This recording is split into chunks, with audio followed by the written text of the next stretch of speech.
Ball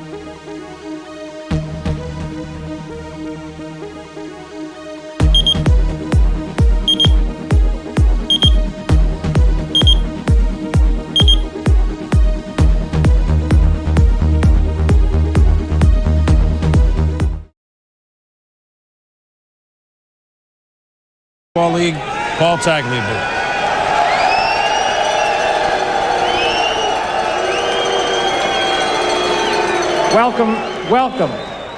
Welcome to the National Football League's 62nd annual college draft.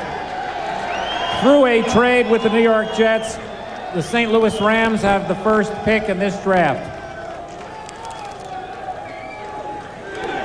So after 4 months of saying the New York Jets are on the clock, for the last 48 hours we could actually say the St. Louis Rams are on the clock.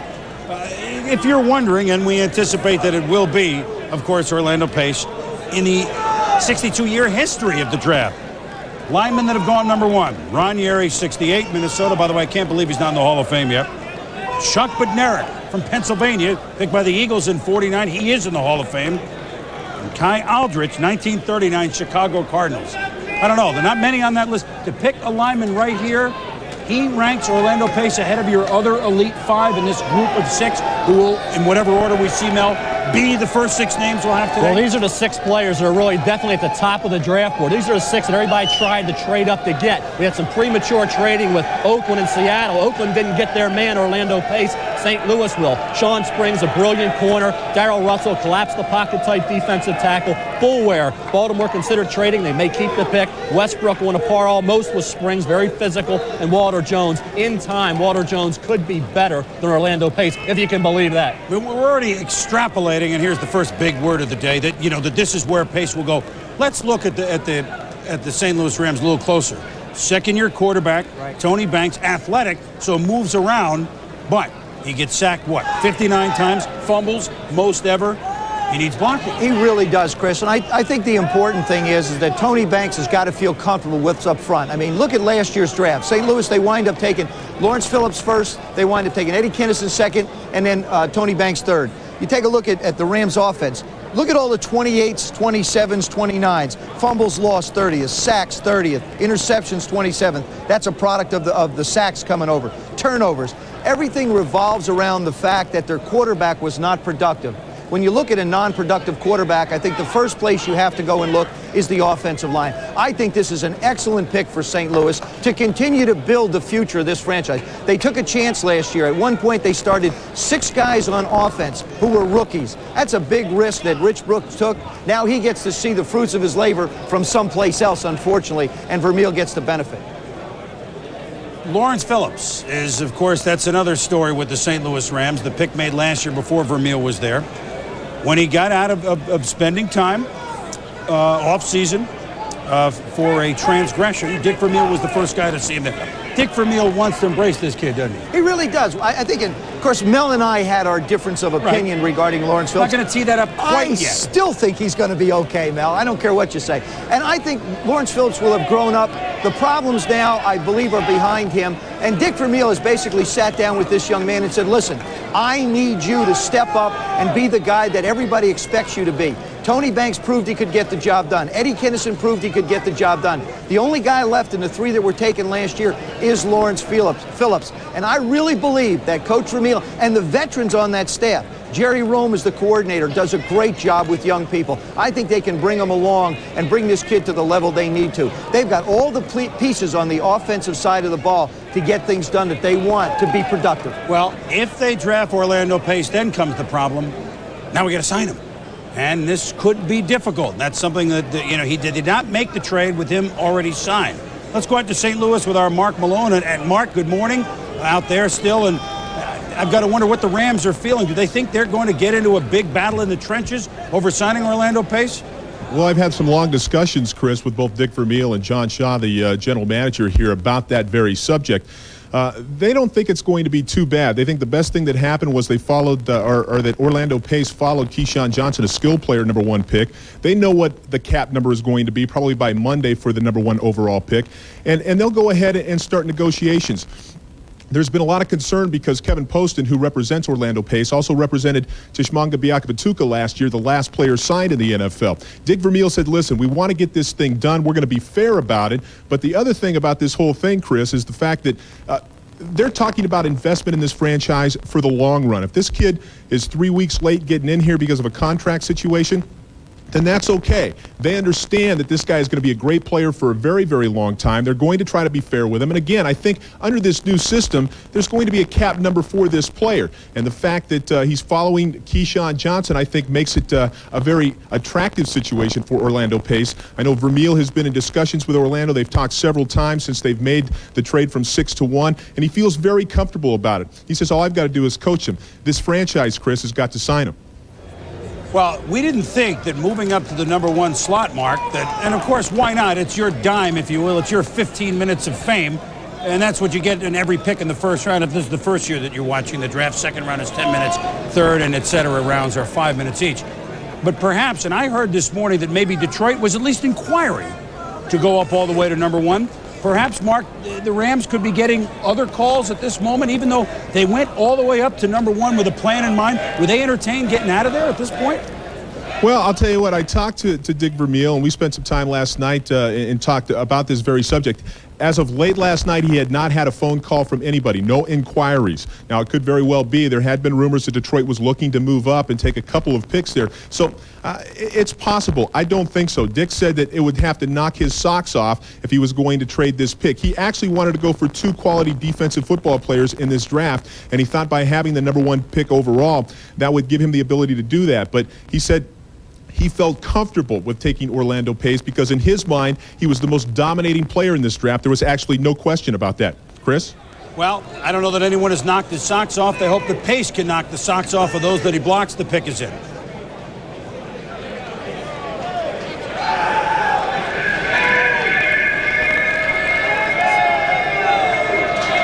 Orlando, one of about a dozen players here in New York, maybe a couple more. With 14. the first pick of the draft, the St. Louis Rams select Orlando Pace, tackle, Ohio State.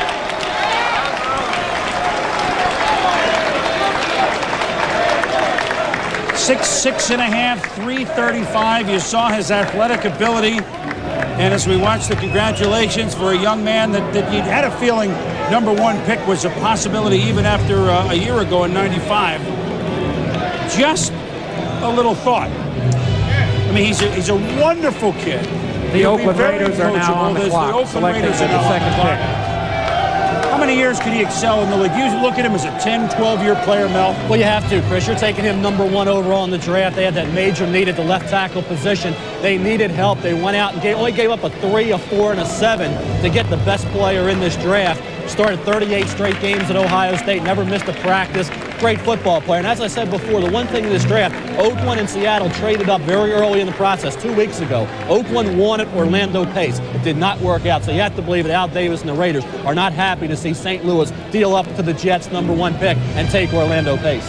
Well, certainly Orlando's signability is one question. But if I'm Orlando's agent, I don't worry about signing right now. I'm on the phone to IHOP or Aunt Jemima because this guy invented or reinvented the pancake block. So if you're listening out there, there's an early tip from someone who cares. Get the deal first with the commercials, then move on perhaps and sign with the Rams. And we hope that there is no trouble and that he gets in on time. And I don't know that he's going to be wearing number 1, by the way, Joe. I think they've got to put 3 numbers if they're going to go 1. It'll be 111 for this guy. You know, the other thing, too, and just looking at the film clips that we had on him, there's instinctive things that you see in this young man. For example, as he ran down the field with that last block that we saw, he didn't look back to find the runner. He looked back to locate him, but then he went on and made the block, never looking back. So that's the kind of stuff that it's very difficult for young guys to learn. He brings a lot of natural instincts to the position, as well as a big appetite, Boomer, which you mentioned. He certainly does. And although he says, he doesn't really like the pancakes for breakfast, he prefers waffles. I mean, that is it, but he can have whatever he needs.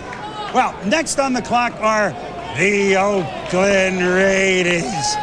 They originally wanted Orlando Pace, but after, as Mel described, the trade up by the St. Louis Rams, the Raiders maneuvering of a couple weeks ago to acquire the pick from New Orleans here at number 2.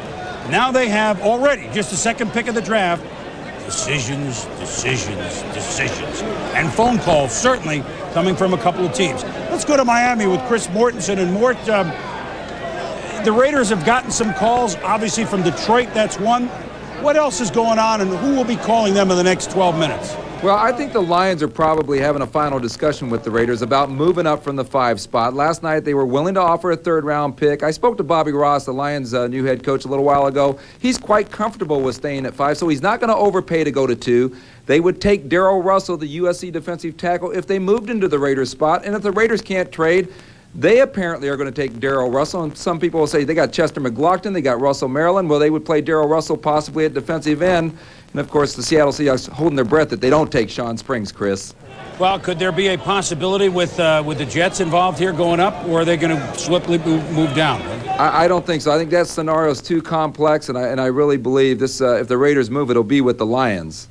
Well, we'll keep pace on this one, no pun intended, but the man that's just drafted Orlando Pace is Dick Vermeil. He's come out to visit with our Mark Malone, and Vermeil's first draft pick in 15 years. He's got to be excited, Mark.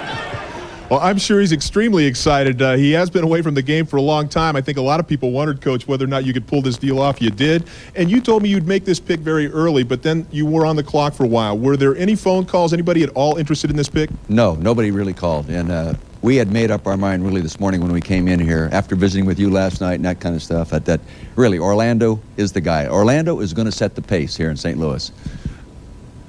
In terms of his signability, you and I have talked about that. That's not really a concern for you, and that's interesting because obviously this guy's going to demand a lot of money. No question, and he'll deserve it. And we'll make him earn it, too, believe me. But I think I have to worry about coaching him. I have to worry about everybody else we put on the field. Jay Zygmunt, who handles that. John Shaw will back it up. They'll get it done. Sooner or later, it will get done, and he will be on the field. Currently on the depth chart, you have a former #1 draft pick in Wayne Gandy at left tackle.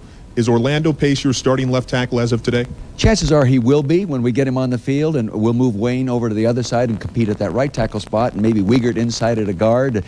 Really, this one move has strengthened our offensive line so much, and we have Gerald Perry here really getting ready to play football. It could be a very good offensive line. Well, it's a big pick for St. Louis. They also signed 2 days ago John Gurrick, a former offensive guard for the Minnesota Vikings. They have a second pick coming up. It'll be the 8th overall in the second round. Probably be looking at defense. Now let's go back to New York and Chris. All right, Mark, thank you. We're going to get up to Tom Jackson in a moment, but the Oakland Raiders apparently have made their decision. Have they hung up the phone on everybody? The card is up at the commissioner, and we shall see if this is Darrell Russell. Move him at defensive end, 20-year-old. Let's see if that's what the Raiders do, or do they make a move? Up to the podium and the commissioner.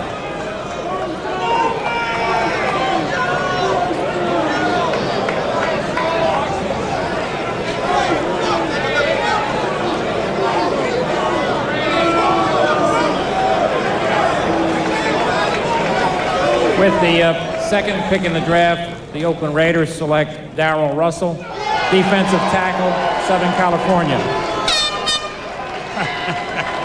Oh, the air horns are in here. Seattle Seahawks are now on the board with a choice obtained from Atlanta. Well, let me tell you, two things have just happened with the Oakland Raiders taking Darrell Russell. First of all, they get a young man that usually plays inside but can play outside if they decide to keep McLaughlin, and they have an excellent front wall. But the Seattle Seahawks are very happy because Sean Springs, Pace's teammate at Ohio State, the corner, is who they wanted all along. Weren't sure they could get him at 3. That's probably where they're headed next, I would think. But Mel, let's talk about Darrell Russell, who's, again, I mean, he's just a youngster. He's a big kid. He's 320 pounds. He's a great athlete. He's only 20 years of age, so you know he's going to mature. He took some downs off, has to become more of a consistent, focused performer, but tremendous upside potential. Here he is at basically at right defensive end, and that's where the Raiders plan on utilizing him, getting to the quarterback, very agile, very quick for a base. Here he is inside, exploding to the quarterback. You know, getting after then quarterback Ron Powers with Notre Dame, controlling the middle. That's what he does so well. Here he's against the Huskies, just dominating that double team block and making a play. Fires into the backfield regularly. When this kid is on and he's motivated, he's a one-man wrecking crew. And I think what they have to do is harness that talent and motivate him. That's going to be Joe Bugel's responsibility. For Oakland, though, they get Russell, but they still don't have that offensive lineman for Jeff Well, George. then what a segue to Joe. Oh, my. And to me, I don't necessarily think that Russell is just going to stay in Oakland. Joe, when I look at a head coach, when a guy takes over, they like to get people they're comfortable with. I think of Vince Tobin and Tony Dungy last year. Both of them went for defensive people. Joe Bugel takes over as the offensive coach, or the head coach. He's an offensive-minded coach. He's a line coach. I wouldn't be surprised if he still winds up with Walter Jones somehow, some way through the course of this particular draft. I don't believe the dealing is done. It just doesn't make sense for this to sit real comfortable with me. I think Chester McLaughlin is a superstar. I don't know whether or not Russell helps them get where they want to go. You invest so much money in Jeff George, you got to bring somebody in to protect him and look at the future of that particular side of the ball. So I'm not 100% convinced that we haven't seen the last of this movement here yet. Well, one scenario could be that Walter Jones falls to number 6. The Jets take him. Then they make a deal. Either Russell for Jones or McLaughlin's involved. Meanwhile, the Seahawks, I got to think, it's Sean Springs. As that card has sprung up to the commissioner, it didn't take more than a couple of minutes. Seahawks, first of their 2 first-round selections. Number 3 here, number 12 in a while. Now we told the card was up there. That can't be a pronunciation problem, right? Springs? No, it's sort of a fairly simple word to get out. Well, I got a team photo first. You got to do that first. The commissioner actually Russell, is there. yep. You just can't see him. That's right. And he's, what, 6'5"? That's right. He's behind Darrell Russell somewhere. You know, the amazing thing about Darrell Russell, when you look at him on film, he carries 320 pounds, Mel, but it's spread out over a big frame. I mean, he's a guy who could go, it looks like, maybe to 330 and still carry it comfortably. He is huge. I mean, you look at a guy can really plug the middle, can do a heck of a job. All right, here now is the Seahawks. Third pick in the first round, the Seattle Seahawks select Sean Springs, defensive back, Ohio State. Now, so the Buckeyes. The Baltimore Ravens are now on the clock. Buckeyes with 2 of the 3 first picks, and boy, Seattle, a sigh of relief. They had targeted him throughout. Sean Springs had no interceptions last year, but they didn't throw the ball at him. Mel, some people say that he's rated about as high as any defensive back in the common draft. The highest anyone has gone is 3. Bruce Pickens went at 3 as a corner. Is he worthy of this high a choice? He's definitely worthy, Chris. He may not be as good as Deion Sanders, but he's going to be close. And certainly for Seattle, they got Willie Williams in free agency. They needed a big-time corner that they can match up against the opposition's top wide receiver and contain that player. You see him here, the right cornerback spot in man coverage. Look at the instincts, how quickly he locates the ball out. He runs a 4.36. It's a 39, 40-inch vertical jump, 19 reps, so you know he's strong. Here he is as a punt returner. Great ability in that area if you want to risk injury and use your number 1 corner. Also as a return man. Run support ability's average, decent tackler, but you're paying Sean Springs the big bucks to match up against the Jerry Rices and the big-time wide receivers that can beat you. That's his job, to tame those guys. Well, Sean Springs from Silver Springs, Maryland. His dad, you may remember, running back, pretty good with the Dallas Cowboys, Ron Springs. It's in the bloodlines, and now he's the 3rd overall pick. We'll get back to discuss him a little bit. And the Baltimore Ravens on the clock. And will they keep this 4th pick? They've said for a while they want to bail out. Do they bail? Do they stay, or do they go? That's the question. As we roar on here in the Apple.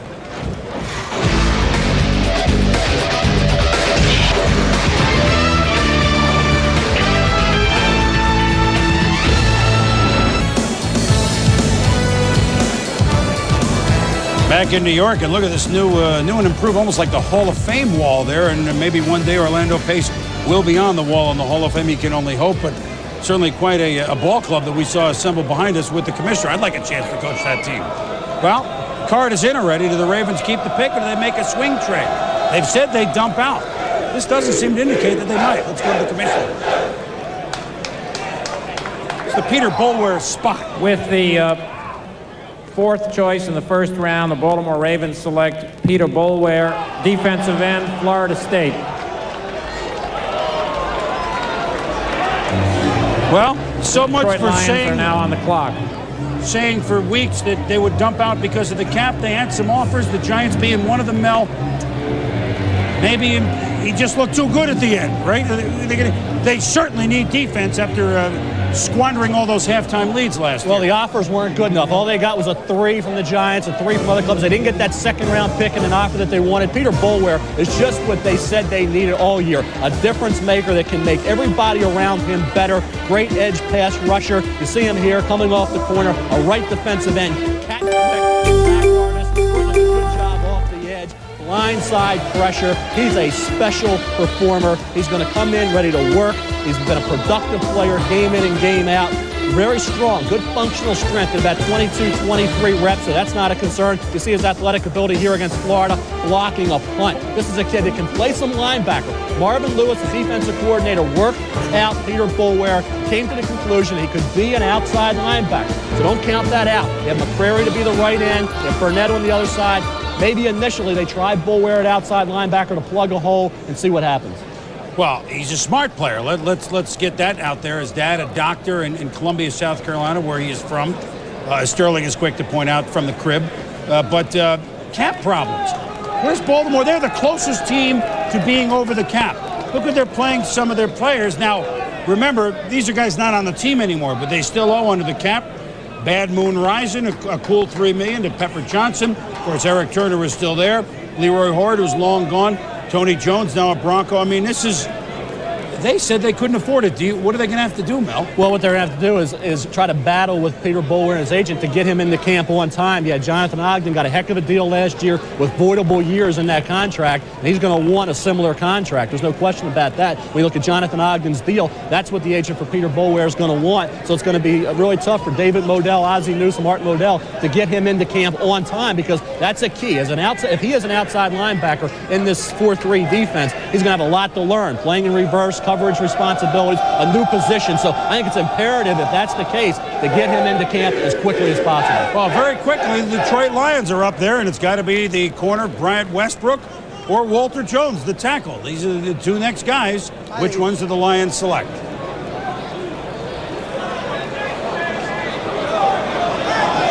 With the fifth choice in the first round, the Detroit Lions select Bryant Westbrook, defensive back, University of Texas.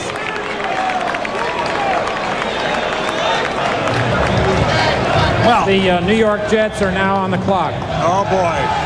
And with that, cue the crowd.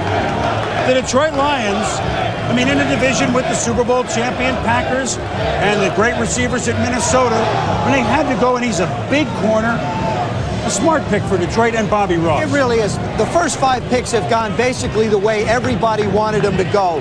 They're getting people they want in need positions. Pace fills the offensive line position. Russell in Oakland, like I said, I don't think that's completed yet. Springs to Seattle. Boulware to Baltimore. Detroit to Westbrook goes there. Offensively, the Lions are going to be really fine. I mean, you got Barry Sanders, Herman Moore, Johnny Morton, Scott Mitchell's comfortable, a new coordinator in Sly Grooms, Mark Trestman working with the quarterback. They know they needed defensive help. They know they need a tough one-on-one cover guy. That's who they got, Mel. Well, Mel, he's about 6 feet tall, about the same physical specifications as Sean Springs. He looks for the big hit, doesn't he? He's a football player. He reminded me a lot of Lester Hayes, the former Raider. Very tough, physical cornerback. You watch him game in and game out, just make dynamic plays. Right around 200 pounds, tremendous strength. A guy that plays a physical brand of football. See, 30 career pass breakups, 9 interceptions. This guy has good ball skills. Watch him come up and explode as a tackler, dynamic one-on-one defender. Here he's against Randy Kinder. Watch this hit. This exemplifies what this kid's all about. Destructive football player, but don't underestimate him in coverage. Here he gets flagged for pass interference. Joe, that's not pass interference. He came away with the INT. Here he is blocking a punt, scooping it right up and taking it all the way for a touchdown. This kid is a big-time football player. Had a knee injury, serious knee injury early in his career. Came back from that, has shown no ill effects. This kid will solidify a Lions secondary that's been awful the last few years. Let me just say a couple things. The corners in the top 10 in the 30, this now the 31st year, the 30 previous years of the common draft cornerbacks now, not DBs, corners, just 16 over 30 years in the top 10. We've already had 2 here. For example, Dion was a 5th choice. Michael Haynes was a 5th choice. He's going to the Hall of Fame. Ronnie Lott, who one day will go to the Hall of Fame, was a number 8 pick. Rod Woodson was a 10 pick. To see Springs 3 and Westbrook 5, if the scouts are right, that kind of puts it where the scouts are thinking that these guys may end up after 8 or 10 years in the league. One other thought about Springs. allegedly in the Rose Bowl, he went up to Poole, the outstanding receiver of Arizona State, said, tell you what, if you don't cut me during the game, I'll give you one catch. I don't know if this is quite true, but the stats in the Rose Bowl were that Poole caught only one ball from Jake Plummer. If Springs has that sort of confidence and ability, we're looking at a great one. Westbrook, too. The Jets are... Now, something we've got used to saying the last couple of years, the New York Jets are on the clock. But this is the first pick of the Bill Parcells era. Let's head out to Hofstra and Sal Paolantonio. They keep it or do they move down again? Well, Chris, this is an interesting dilemma for Bill Parcells in his first pick with the New York Jets. He has control for the first time, like you said, he's always wanted to have. He could take Walter Jones. Don't forget, David Williams had a cyst removed in his back. He's the starting right tackle, veteran starting right tackle. He's actually sitting, or lying down, we hope, at Lenox Hill Hospital because he's had a dural leak, a little fluid buildup in the lower back, and has been prescribed to have rest for at least 2 weeks and may not be ready until training camp. So they could take Walter Jones, they could take James Farrier, they could take Dwayne Rudd, or they could move out with either Seattle or Tampa Bay. Let's go to Andrea Kramer in Tampa. Well, I'm doing my Andrea Kramer imitation right now. I've kind of grown a little bit, changed my hair color. We'll get to Andrea in Tampa very shortly.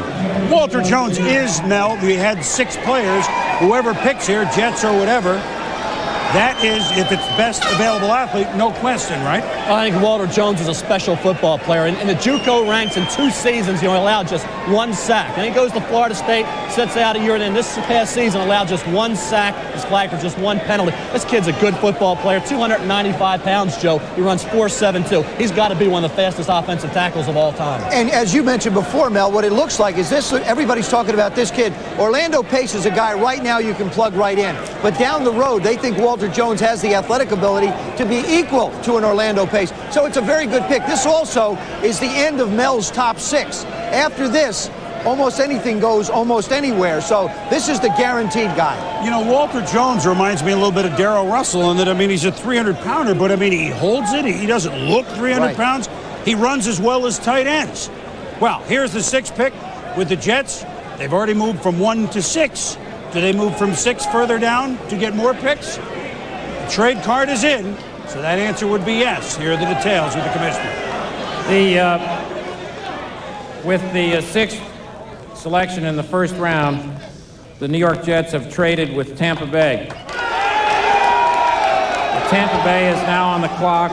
The Jets obtained Tampa Bay's pick in the first round, which is the 8th choice overall, and Tampa Bay's pick in the 4th round, which is the 104th choice overall. Tampa Bay is now on the clock. Well, Bill Parcells lost those draft picks when they went over to the Jets as a result of getting out of his Patriots obligations. They've now picked up more than they have lost. So the Bucs move up 2 spots. It costs them a 4th. Now let's check in with Andrea Kramer. Good afternoon, Andrea. Hello, Chris. We'll try this again. Thank you. Tampa is not going to stay at the 6th pick, however. They have traded down to number 12. That's Seattle's spot, and they're going to, Tampa will get their Seattle's 3rd round pick, which is number 63. So Seattle will now be making the pick at 6. It's very confusing, but the Bucs, I think, feel that there were a number of players that they would like, and if they were all falling down, that they feel that they could get that value a little bit later. So it looks like Seattle will be making the pick, and Tampa will now be at 12. Chris, back to you, New York. Well, my goodness, they came in the league together, the Seahawks and the Buccaneers, and it's only fitting that they do business together here in the first round. These 2 teams are the 2 teams with the 2 first-round picks. Here's the tales of what with the 6th pick in the first round acquired from the New York Jets, Tampa Bay has traded with Seattle. So Seattle now is on the clock. Tampa Bay acquired Seattle's pick in the first round, which is the 12th selection overall, and Atlanta's pick in the 3rd round, which Seattle had previously acquired, which is the 63rd selection overall. So Seattle is now on the clock. All right, so let's recap here. Welcome to Trader Vic's. We'll have a pina colada at Trader Vic's, and his hair was perfect. I'm not talking about you, Mel. It's a line from Warren Zevon. Well, this is an involved story with Seattle. Let's talk about Walter Jones first, but Then let me give you the background of how a political vote that didn't happen yesterday affected these moves today. All right, but Hank Goldberg, are we ready up there? Is in the Pacific Northwest. Top of the morning to you, Hank. And I guess the fish are swimming upstream, aren't they? Yes, they are, Chris. Dennis Erickson told me last night that this was his objective, to move into the 6th spot, to take Walter Jones. It fell just the way he wanted with the selection of Springs. You mentioned the legislative situation here, and very quickly it's this. They need 50 votes to get approval for a stadium vote on a referendum. And they haven't gotten those votes, and the election hasn't taken place, but they decided to go about their business as if that situation doesn't exist. The problem is they're looking at $13 million in bonuses and salaries right now, Chris. So that's the situation here. They're feeling pretty good. Well, they should feel pretty good. We're going to go back to you in a minute, but let's make it official with the commissioner, Hank.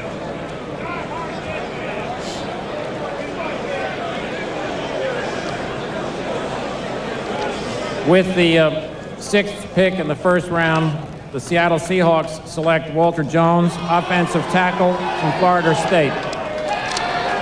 My goodness. The New York Giants are now on the clock. The Seahawks, as Hank said, did exactly what they wanted to do. Let me take 15 seconds and clean this up.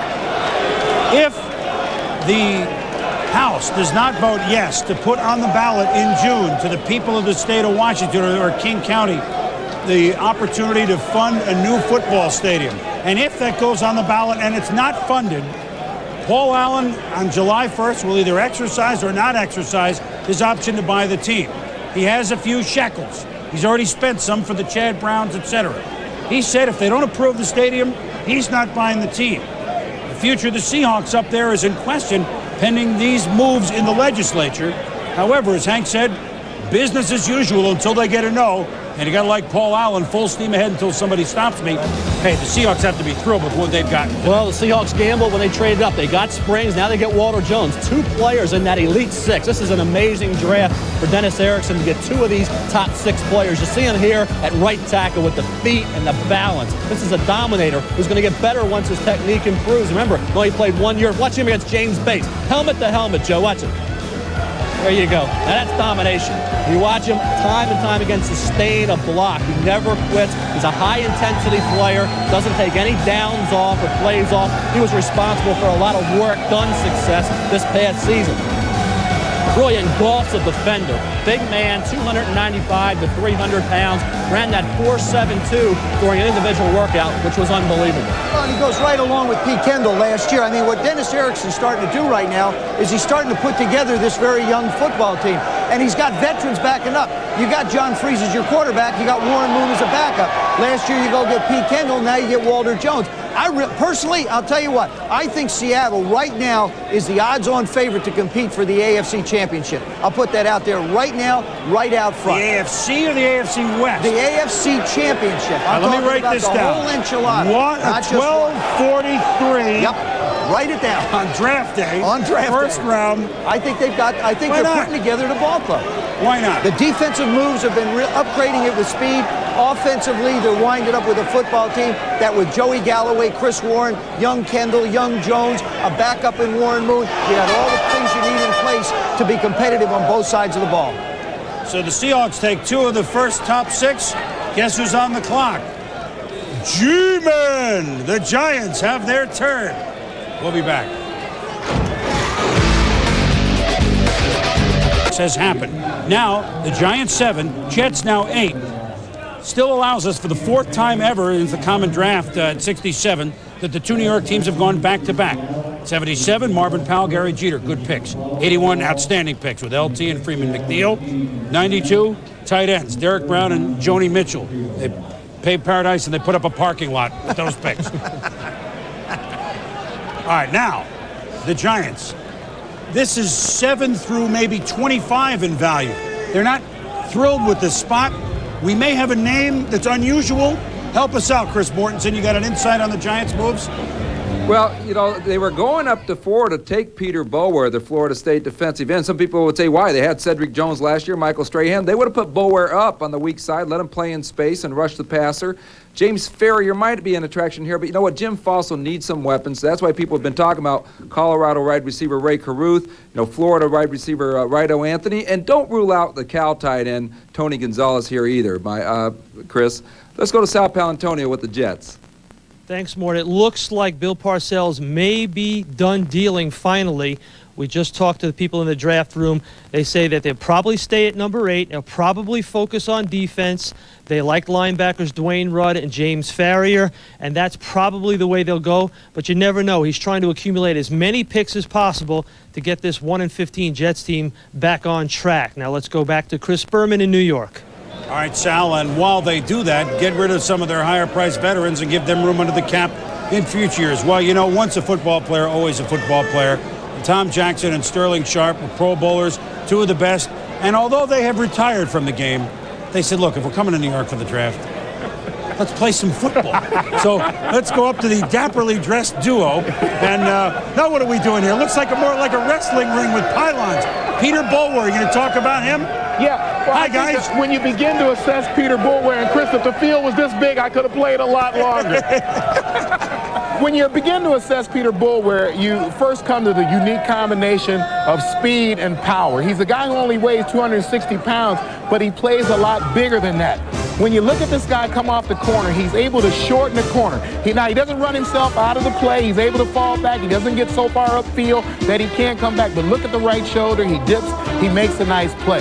Now, I think the thing that you want to do if you're Peter Boulware is you want to be balanced up. And the reason I wanted to show his stance right there is whether he was on the right end or the left end, he tended to be in that left-handed stance. But those are all things, Sterling, he can work on technique-wise. And he's a kid that, Tommy, that you can work with, because I've been knowing this kid ever since he was 10, 12 years old. And when I got drafted in 1988, Peter Boulware was the guy who answered the phone. Of course, it was the Green Bay Packers, and I told Pete to go ahead and talk to him. I was waiting for a better offer, but it worked out well for me in Green Bay. But Peter Boulware is very coachable. He's a young man that just wants to come in, and his technique that Tommy talked about, I think he'll be fine because he wants to absorb that information. And as I go back over to Boom, I think if I'd have played on this field, Chris, I might have had a few more catches too. I think I might have had a few more catches over there. Joe, do you think you could hit me on a square out on that field? I think I could hit you on this one. Don't go much further than that, though. I got to be honest with you. That's about the limit of the arm right now. I'm moving right now. I don't think I can go that much further than that. I'm about a 3rd and 4 guy. Send me out 2 steps, turn around, and fall down, maybe to pick up that extra yard. The Giants now start a new group of names. And Mel, now we got to get everybody familiar with the next group of names, although we understand that the Giants are talking about a name that will not rock the draft, but just maybe not a name that we'll see right here. Well, we see some good football players. It's not the Elite Six. And remember last year, the Giants missed out on Jonathan Ogden, had to settle for Cedric Jones. It's the 2nd straight year the Giants are just off the fringe of getting one of those elite players. We see work done. He's a 3rd down specialist, a creative football player, versatile, could fit in well with anybody. Marcellus Wiley's my sleeper, has been all year, coming on strong. You look at the rest of that group that's after that. Tarek Glenn was 354 during the season. Now he's 331. Ike Hilliard, this is a kid steadily moving up the draft board, gives you tremendous ability after the reception. Bernard Wilson, we know that Bill Parcells really likes Bernard Wilson's intensity and great motor. So there's not that much difference in talent when you look at this group from the 7th player down to 18, 25. There's not really that much separating those players. The Giants may think about moving down. You say, why not move down? Well, who wants to move up if all these players are the same? It takes 2 to have a deal, and the Giants may have to use this pick simply because there's so much equality. I mean, everybody from 7 to 25, 30 is basically a similar grade. This is the start of a new era, Joe, with the Giants, with Jim Fossil, who has really been a quarterbacks all over the league. Love him when he's the offensive coordinator. Now he's head coach. He's vowed to make Dave Brown a big-time quarterback. You would think he would go out and get him some help, wouldn't you? Well, look, I think there's only one thing you have to look at, and that's the right-hand column. This is the Giant offense. That's all 30s, folks. Those are not misprints. Total yards, passing yards, rushing TDs, thirds, and 12 of 1,000 plays for 25 yards or more. That's 0. I think the one area that you have to look at with Jim Fossil and his offensive coaches is they've got to get the ball down the football field, whether it be a 3rd down back coming out to help him or whether it's a guy who can stretch the field. That would be the area I think he'd be looking at. All right, we're thinking offense. What are the Giants thinking? Let's go back up to the commissioner. With the 7th pick in the first round, the New York Giants select Ike Hilliard, wide receiver from Florida. The New York Jets are now on the clock. Let's say one thing about the Giants, and they've had some nice receivers. And they tried Lewis a couple years ago, but really, since I think Del Schaffner, or all right, I'll give you Homer Jones in the 60s, they haven't had a deep threat. Is Hilliard the answer to a deep threat, Mel? I'll tell you what Hilliard is. He comes from Steve Spurrier's offense. He's a guy that is tremendous in the open field after the catch. 29 touchdowns. He gets the ball in the end zone. His uncle is Dalton Hilliard, so you know this guy's got the good bloodlines. Watch him here. After he catches the football, that's the key. Look at the moves in the broken field. How creative he is after the catch. That's the key to Ike Hilliard. Throwing the 10-yard pass, he turns it. Watch this move right here. Now that's a football player. This kid can create so much. A 10-yarder can become a 30-yard touchdown. Here he is again. You see the hands, the ability in traffic, fade routes. Very experienced at that at Florida. Again, against top competition. This is Deshae Townsend, a good cornerback. Look at that move. I mean, this is against good football players. He's leaving these guys in the shade, Joe. I mean, this guy is tremendous after the reception. The best wide receiver, along with Ray Caruth from Colorado, after they get the hands on the football. He's not as fast as Caruth, but I think he runs with the football a little bit better. The other thing here, too, is George Young. 9 of the last 10 drafts have been offensive, and in the entire time that George Young is picked, he has not traded out of this pick. Everybody talked trade, just didn't happen. You look at the people. Cedric Jones is the only defensive guy. Wheatley, Lewis, Brown, Bunch, Hampton, Williams, Moore, Ingram, all offensive people. This is, I think, going to really help Jim Fossil out tremendously, Chris. Production, Joe. 25 touchdowns by Hilliard the last 2 years, 34 in his collegiate career at Florida, certainly playing in a great pass system. He's not a burner per se, but some scouts liken him to Andre Reed, the way he gets the ball, moves over the middle. And if they can get Andre Reed out of this pick, I think the Giants will be very pleased. I got to tell you something.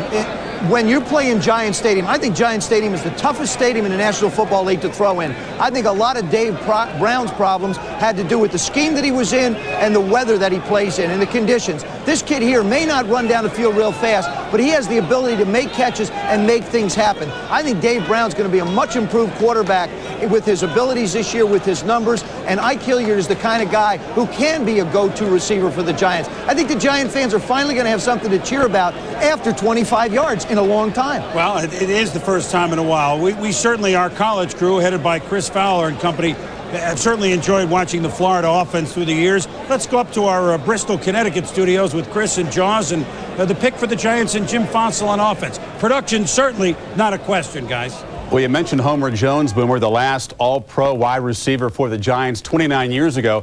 Recent receivers have played more like Homer Simpson. But Ike Hilliard becomes Mike Gottfried, the first receiver taken over Colorado's Ray Caruth, over Yetiel Green, the guy with the great workout stats from Miami. Does he deserve to be the first receiver picked in your mind? Well, I think he's a great receiver. I think, first of all, when you look at this receiver, he's a very aggressive receiver. He changes directions like you've seen on the film, and he's the clutch receiver for Florida's offense. Danny Werfel went to him in the clutch. He's a fade guy, a corner route guy. He's going to work well against man coverage. He's an excellent pick.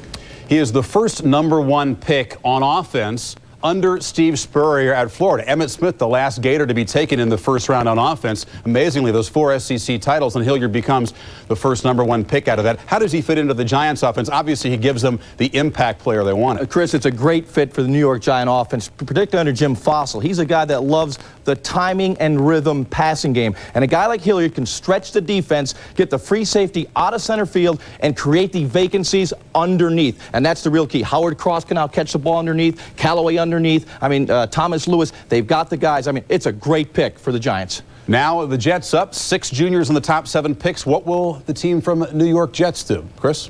All right, guys, thank you. The Jets have made the pick, finally, after all their trades.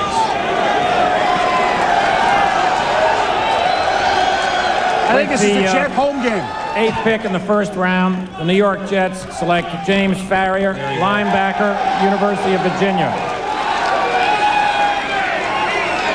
Well, Mel, the Arizona Jets Cardinals have taken are now a on the clock. linebacker from Virginia. I think we've done this dance before, have we not? I'll tell you, when you look at the New York Jets and you look at James Farrier's ability, a multi-dimensional outside linebacker, a guy that can cover, can do a job at the line of scrimmage, well coached by Rick Lance, during his career at Virginia, a guy that really can go sideline to sideline. When I liked him early in his career as a sophomore, he was 215 pounds. Now he's 240. You see a guy tremendously strong, 24, 26 reps. Like I said, Rick Lance coached both Farrier and Jamie Sharper and did a heck of a job. Watch him here, number 42. They turned him loose a lot more this year, let him get after the quarterback, but really sets him apart. Watch him in coverage here. It's how he senses things. Also shows very good hands for the interception. So when he gets the opportunity for a turnover, he converts. You watch him here again. Look at his ability. He moves quickly, locates the ball, no wasted motion. That's what you like about Farrier. Consistent productivity. Traditional 4-3 outside linebacker. I thought he was a guy that could come right in and start at an outside linebacker position. Well, first of all, you like if he's a defensive player, you take the F out, you put the W in, he's warrior.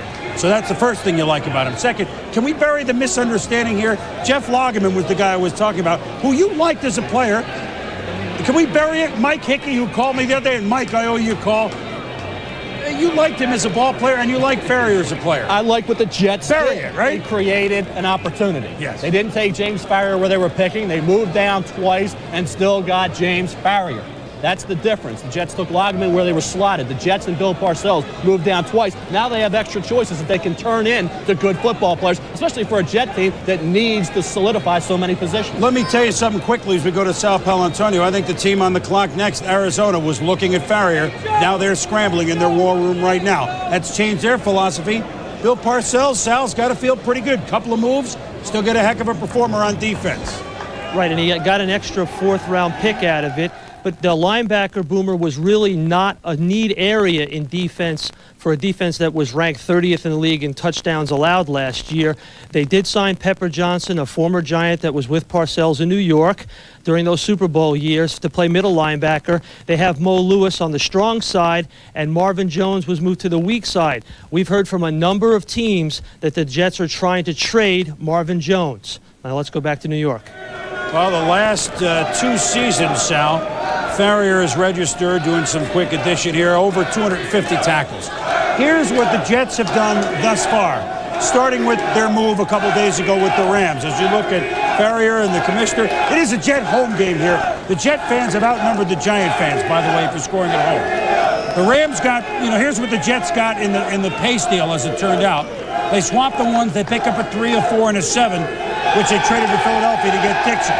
Then they traded that one to Tampa, to swap spots, and they pick up an extra 4. All right, so for all that, they pick up Farrier, and they get 1, 2, 3, 4 extra picks out of it. So the Arizona Cardinals are on the clock. Now they may have a decision.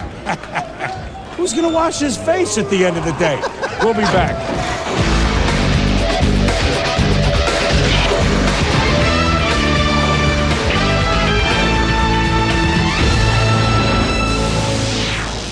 I was getting off a plane when this stranger tosses me a dime. Suddenly, Cardinals now have to rethink. They were hoping to get Farrier. I believe that's one of the players that they certainly wanted. They now have to think about a defensive back, which may be a little rich as far as looking at the draft in the 9-hole to pick a guy like a Tommy Knight. Do they do that? Do they try and bail? Does somebody see a player that they want to come up and get? I think we may see the Arizona Cards take all 15 minutes. Where do they look? Vince Tobin, a defensive coach. Well, I think a defensive coach here, I think he looks to come out. I tend to agree with you, Chris. I think there's a possibility they may take the defensive back. But I think back to last year when Houston had the 9 pick and Oakland wanted a tight end with Ricky Dudley. Gonzalez out of California is the guy that everybody wants. The pick here at Arizona, New Orleans is pick at 10, Atlanta's pick at 11. I think those are the 3 spots that Kansas City wants to try and come up to because they've made it public everywhere that they want Gonzalez. I think this is right in the spot where you see the tight end want to go, somewhere in these next 2, 3 picks. He's the hot property. I think this is the spot that Kansas City can ensure they get who they want, if they're the people that want to come up. Dallas wants to come up. San Francisco wants to come up as well. So I think there's a real possibility here. They trade this pick or possibly wind up taking the DB, like you said, because of its being a defensive coach. All right, so we've had 8 picks thus far. Cardinals are on the clock. Let's go back up to our Bristol headquarters and Chris Fowler and gang for a draft update. Chris?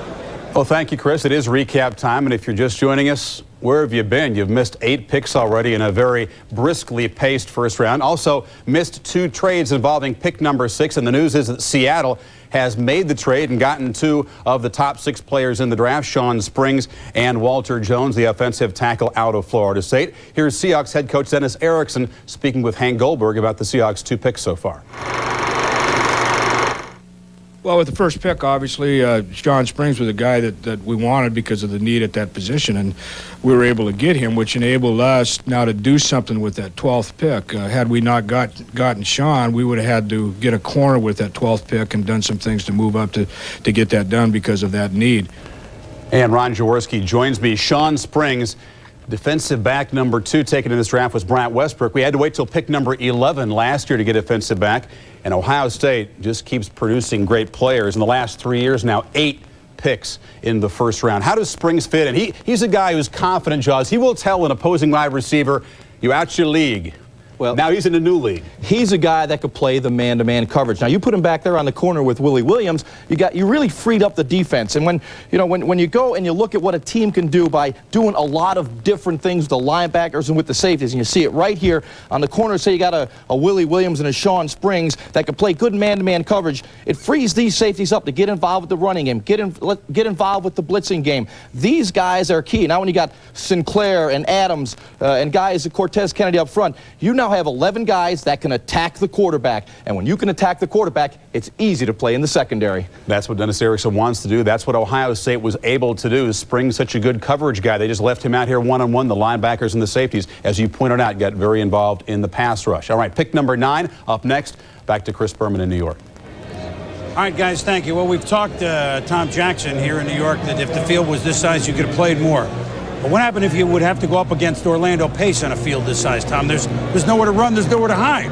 Well, it took me a long time to get around him, Chris, but when you start to assess Orlando Pace, he is atypical of most left tackles in the game. You're looking for a guy usually who's a little smaller and has more athleticism because he's blocking those great right defensive ends whose expertise is rushing the passer. You take a look at Orlando Pace, the first thing you notice is the great balance, and then watch the feet. It's like dancer's feet. You watch him, he has a great grip, gets his hands on you, hard to get away, but watch the punch right there, has the ability to knock people off, and the thing that I like about him the most is that once you get a runner going downfield, Orlando Pace likes what he does. He wanders downfield, he hits people when he doesn't have to, and I think that's something you can't teach and you can't coach, Boom. Don't do anything. All right, well, thank you, Tommy. It's pancakes for everybody at this point. 8 picks thus far in the first round, 3 of them from the ACC. So as we wait for the Arizona Cardinals, who have now about 5 minutes left on the clock. First rounders in the 90s, Ohio State now with Payson Springs and Russell with USC. So USC 1, Ohio State 2, so Ohio State has the lead, 12-11. Notre Dame, Joe, 3rd at 9. We're Michigan, hanging there. Texas We're A&M. just hanging there. Yeah, but you may have. We got a few coming up. We got a win or two. We can coming see up. what happens. Yeah. Pick us in for the cards. Let's see what's in the cards for Arizona.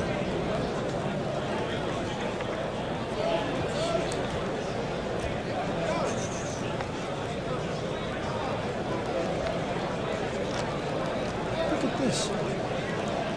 He's delivering sodas. I don't believe it. With the 9th pick in the first round, the Arizona Cardinals select Tom Knight, defensive back from Iowa. Well, this is an interesting selection, Mel, because I think The that New Tom Orleans Knight, Saints are now on the clock with the choice obtained from the Oakland Raiders by trade. who is another, pretty big, not huge, but 5'11", almost 200 pounds corner, 10 career interceptions. He's moved up the charts despite the fact that in his college career earlier on he had a couple of knee injuries, but he was a name that I kept hearing, and he's moved up the boards here to the number 3 corner. Do you like this pick, or is it a reach? No, I don't like the pick at all, Chris. I think when you look at Tommy Knight, you see a guy that, here against Donald Hayes from Wisconsin, showed some ability. There's no question this kid's a good athlete. He's got good physical ability, but I think he allowed too many completions to his receiver. He's not a tremendous run support corner. To me, he's a guy that has good 40 speed, doesn't play quite as fast. I had him on the draft board 112th overall when I did the draft report. So you're taking a guy 9th, and I have 112th. Obviously, I don't agree with this pick. I didn't agree with some of the things Bill Tobin did. Now Vince Tobin, I guess the Tobin family. I'm not on the top of their Christmas card Jeez, we list. finally got you off Mike Hickey's bad list, and now here you are with another Tobin. What can you do?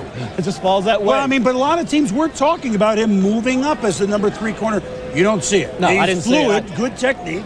Well, he is, but he allowed so many completions to his side of the field. I just did not see a dominant guy. You see Springs and you see Westbrook shut down people. Knight did not do that despite the physical and athletic ability. It was a year very deep in corners, so if you're Arizona, you try to trade down. The problem probably was who are they going to trade down with. We said at this spot it was tough, although you wonder if they had any offers. Gonzalez was a hot property. When does that trade occur?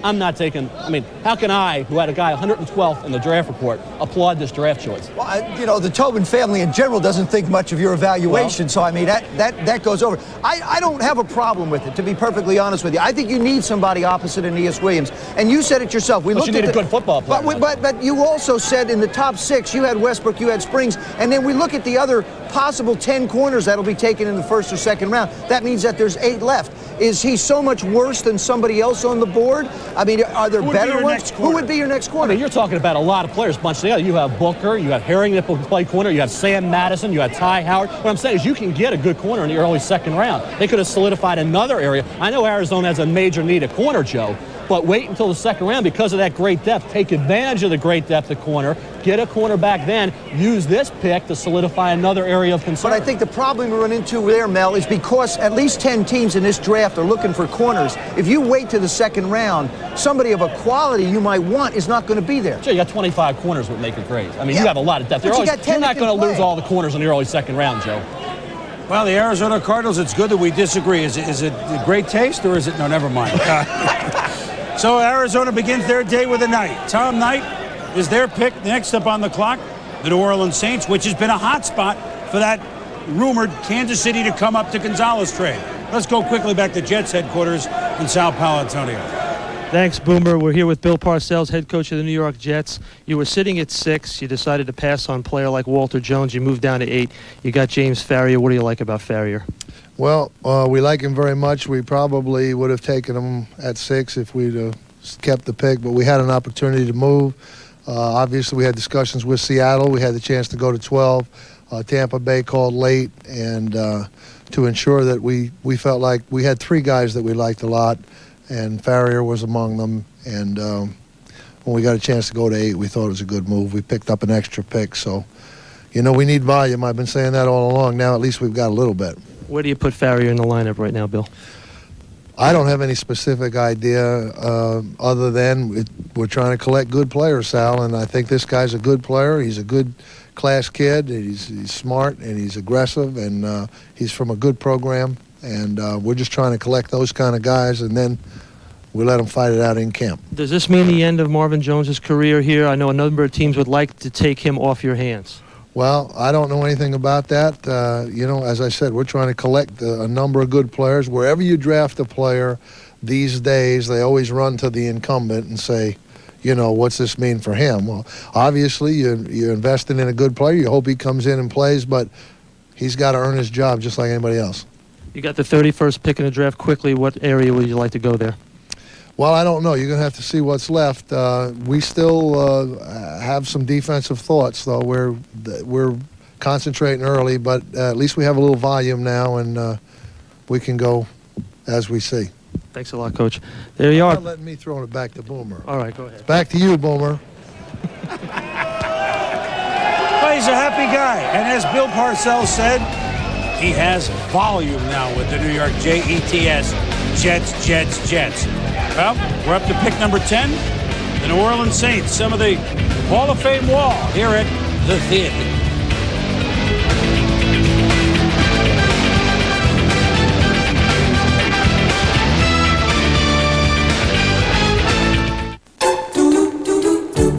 Okay, how did Priority Mail win over the Emmys?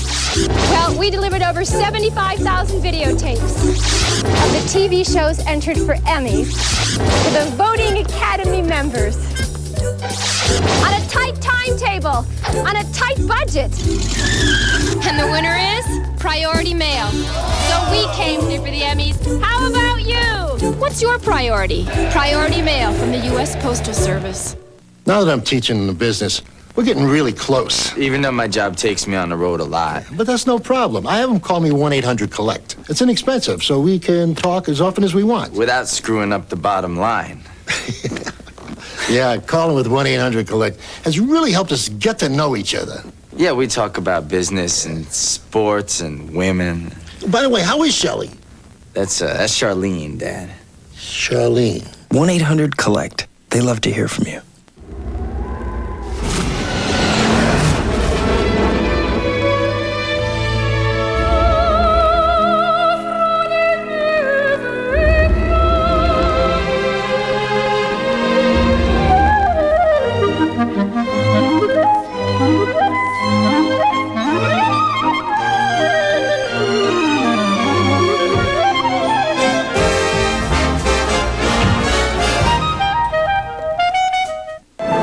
Months is a long time. I wish I could take you with me.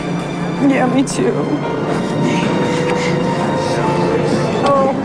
Please, for me, all right? For the plane ride? Smile.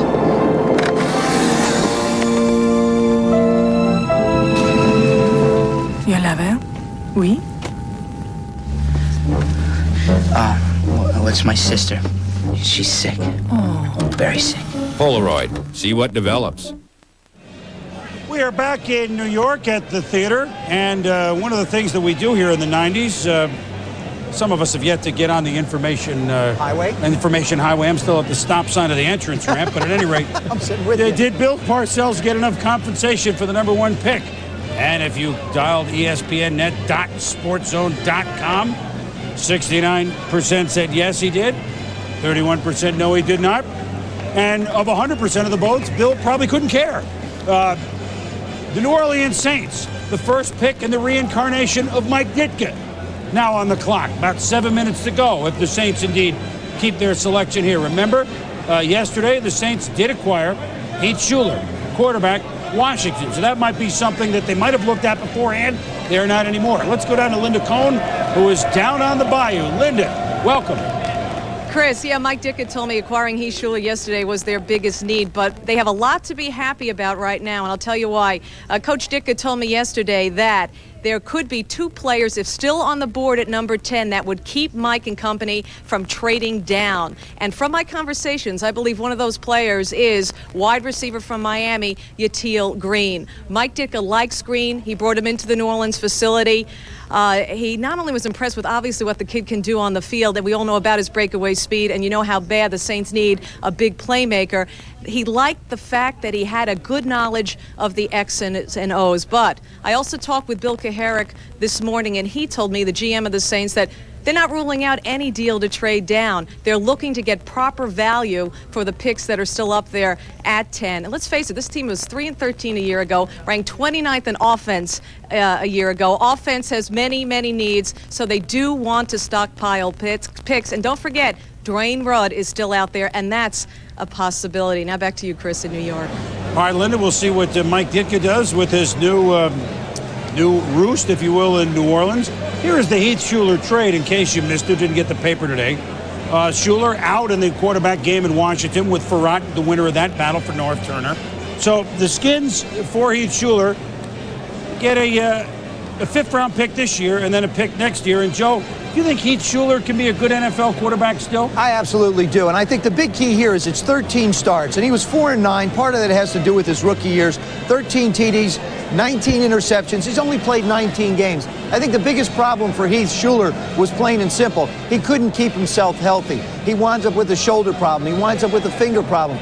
The big thing for Heath is he's got to stay on the football field. He's got to practice. He certainly has the athletic ability, has the ability to throw the football. And as a matter of fact, if you look back at the competition between Gus Farrat and Heath Schuler, it really wasn't that different. That was a flip of the coin, a tough call for North Turner. He could have gone either way and I think gotten production out of the quarterback position. Right now, it's Gus's job, which is a problem for the Redskins to sign him. But as far as Heath Schuler goes, I think the Saints have got themselves a future superstar with the ability that he has. and he's got some great coaching. A guy by the name of Tom Clements is going to be the quarterback coach there, former Notre Dame coach. I knew that would get it. Yeah, former Notre Dame quarterback, and I think he's going to get some great tutoring. He's going to play for a tough coach. He's going to play in a system that will not ask him to just go out and win football games. I think there's a big upside down there, Chris. Well, obviously, Jim Everett is the starting quarterback. Now, we all think of Mike Ditka with quarterbacks of his conversation with Jim Harbaugh a few years ago when Harbaugh was quarterbacking the Bears. Of course, who knows what kind of conversations Ditka had with Jim McMahon over the years.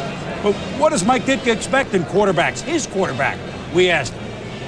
I think the quarterback on your football team, and this might sound stupid, he's got to be the toughest guy on your football team. And I think he has to be one of the most respected, if not the most respected. Those two things. He has to be tough. He has to be thick-skinned, but he has to be tough where he can take the physical and mental abuse the position's going to bring him. And I think the other thing that he has to have the respect of his teammates by how he plays the game and his demeanor on and off the field. You know, Boom, you just take a look at the quarterbacks that have played for Mike. I mean, McMahon, Doug Flutie, who Mike tried to get out of the Toronto Argonaut organization. They wouldn't let him go. Mike Tomczak, Jim Harbaugh, Peter Tom Willis. You talk to any of those quarterbacks, they'll tell you about how tough it is to play for Mike. And I totally agree with him when he talks about the toughness aspect of the quarterback position. There are so many things you have to deal with. You're the only person who can't hit anybody. Everybody gets to hit you. There's a physical toughness. There's a mental toughness. And there's also this respect factor. If you play quarterback in a National Football League, not everybody on the football team is going to like you. That's just the nature of the position. But they have to respect you when you line up on the football field. And that's the thing I think that all of us look for. We weren't going to make a lot of friends maybe in a lot of instances, but if they could line up and say, I respect that guy for the job he does for this football team on Sunday, that's exactly what Mike wants. I think he's got that both in Jim Everett and Heath Schuler. He's got a nice 1-2 combination. Just depends on how the cards fall for him down there. Well, there's no question, guys, that the Saints offensively were just anemic last year. They're the only team that never scored 30 points in any of their games. Now, I know, San Francisco and Carolina are the better defensive football, but still, every now and then you have to do something. Now, does he do a running back here? I mean, they couldn't run the ball at all. And here are those numbers that you shudder at. There's a lot of 30s and 29s. So offensively, they just have to move things. Although Mike's offense is not going to exactly be the West Coast offense. It's going to be the Midwest offense. I'll tell you what's exciting, Boomer, is though Danny Abramowitz takes over this football. Maybe he can be a receiver for Well, the that's Saints. the thing. He's a receiver coach. He understands the game. They need to replace a lot of people in skilled positions. They need people to get their hands on the football and make plays for them. I don't care who's throwing the football, whether it's Jim Everett, Heath Schuler, Bobby Lane. It's not going to matter who's throwing the football down there unless somebody can get it and put it in the end zone. Now, Mike has made the comment also. He said, look, we are going to run the football. It isn't a question we want to. It isn't a question I think we can. He's made the statement that they are going to run the football. Mike Ditka and Bill Parcells, in my opinion, are two coaches in the National Football League. By their mere presence on the sidelines, can will victories for football teams. They will run the football. Right here, a running back would be a likely choice if they stay. No question. Now, Mel, I guess the pick is in, but now we have not had a running back go here today. We expect a lot of them to go early second round. Let's go to the commissioner. Smith, Dillon, big guys that Ditka might look at.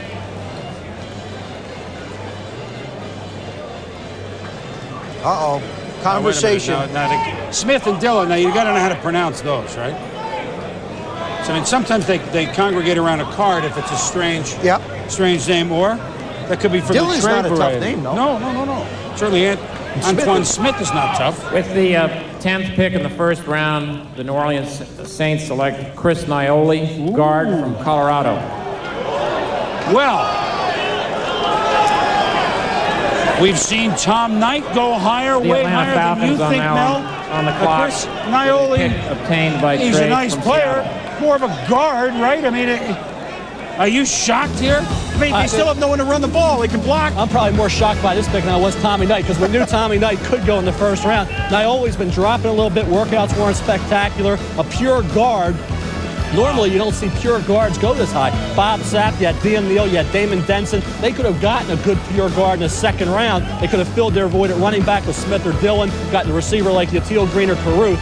To me, you don't take a pure guard like Naioli at the 10th spot when you got some depth at that position. You get one in the early second round, and you're not going to get a quality back like Smith or Dillon at that point, even though there is some depth. You're not going to get a Yatil Green or Caruth at that point. To me, this is even more of a surprise than Tommy Knight. This is, to me, Knight and Naioli back-to-back are two major reaches. I mean, is it safe? I mean, sometimes, you know, you want to go safe. Is this safe or not? Well, it's safe, but it's not the right move. I mean, when you look at a guard, you can plug him in, but to me, you have to look at what's the strength of the draft. And where, if you want a guard, you can get a Dan Neal, a Damon Denson, a Bob Sapp, possibly in the early second round. So only one can answer this is obviously Mike Ditka. I totally disagree with the pick. Well, let's go to our resident Colorado expert, Chris Fowler. One thing that Naioli does do, and I'm not sure that this is why Mike drafted him, but he did even play goal line defense for Colorado. So I don't know, maybe Mike is looking for a two-way player, the fridge too, although this is not Naioli's. I wouldn't put him in this category. You guys shocked up there? Well, I think if Chris Naioli were in New York and not out in Hawaii where he is today at his in-laws' house, he would probably strangle Mel Kiper for calling him a reach at number 10. Naioli, a very gentle guy. He's got a wife, a little daughter off the field. Teammates call him a big coconut. But here's a quick story to show you why Chris Naioli is a Mike Ditka kind of football player. Rick Neuheisel's first game at head coach at Colorado. At halftime, a lackluster performance.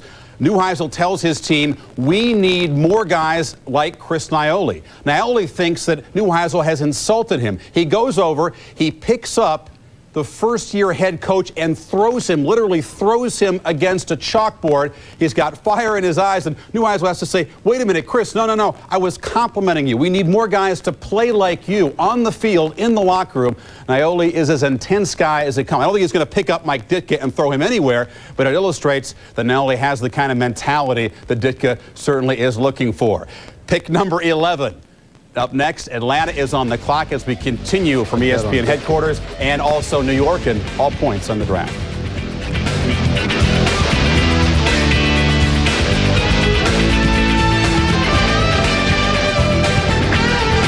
Just what does it take? Looking for a Chevrolet? Buy direct. Call Chevy for a new Buick, any Buick.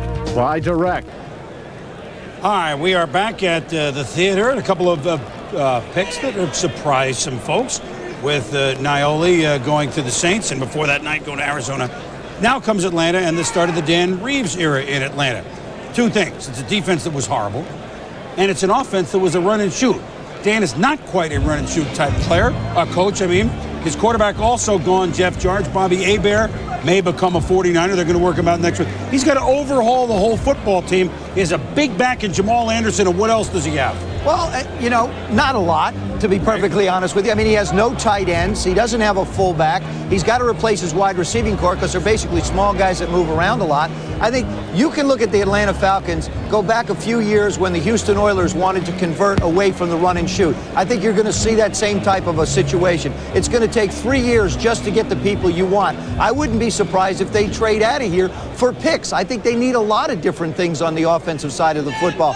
You've got some wide receivers certainly that are available, but also, as Coach Parcells has wanted to do, he's looking for volume. I think Coach Reeves probably could look for the same type of thing. Dan's in charge down there now, so he'll go out and I think try and build the offensive side of the ball, but you can't argue. There's too many holes in Atlanta, Chris. They're going to have to fill them on both sides of the ball. No matter where they go, it's going to be a good pick for them. I think one that Atlanta does have 2 twos in the first half of the second round, so they've got 3 of the top, 40 or 41 picks. Dan Reeves, as we go to Chris Myers in Dallas, may have some insight on where he's going here, and maybe this is a position where the Dallas Cowboys, could they engineer a trade with their former player and assistant coach Dan Reeves? They covet a tight end. Is that possibly what's going on, Chris?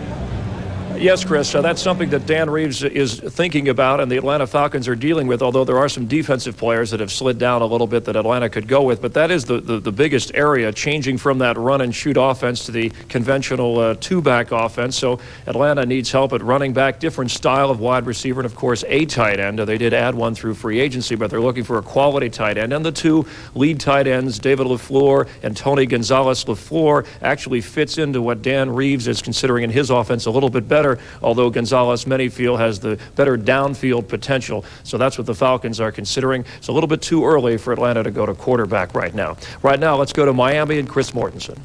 Well, Chris, I think the Falcons were looking at two defensive players in particular, Ferrier and Knight. They're gone. So they boxed themselves into picking probably offense again, and they need a tight end. Tony Gonzalez is the guy they're really looking at here, the Cal tight end. And believe it or not, they like Naioli a whole lot, even possibly here if everybody was gone. But I really think they look at Gonzalez or maybe even bail out. Chris? All right, Mort, Chris and Chris, thank you very much. Well, here are two tight ends that are going to go in the first round. Gonzalez from Cal and LaFleur from LSU, the 6'7". You expect him to go in the next 10 picks, these two guys, Mel? Well, I think they are. I think when you look at David LaFleur, 6'7", 280, outstanding blocker. Gonzalez is a tremendous athlete who's going to get better. Spent all that time on the hardwood. When he concentrates solely on football, you're looking at a better upside with Gonzalez, although right now LaFleur, outstanding inline blocker, really an extension of your offensive line, really had no quarterback at LSU that could accurately get him the football, so he had to adjust to a lot of poorly thrown balls, and I thought did as good a job in that offense as anyone could have expected. Well, I think Mel, in this particular spot, you look at one football team that wants to take it to the next level and needs one particular player. That's going to be Tony Gonzalez for the Kansas City Chiefs. I look at the Chiefs here. I know the Cowboys want him to, and I know San Francisco covets Gonzalez as well. But I think for the Kansas City Chiefs, you've added running backs in Hill. You've got yourself a good football team. You've added the quarterback now in Elvis Grbac, which has kept, I think, held them back a little bit. Now all of a sudden, they've never had anybody that can catch the football in the West Coast offense like Paul Hackett wants, the offensive coordinator.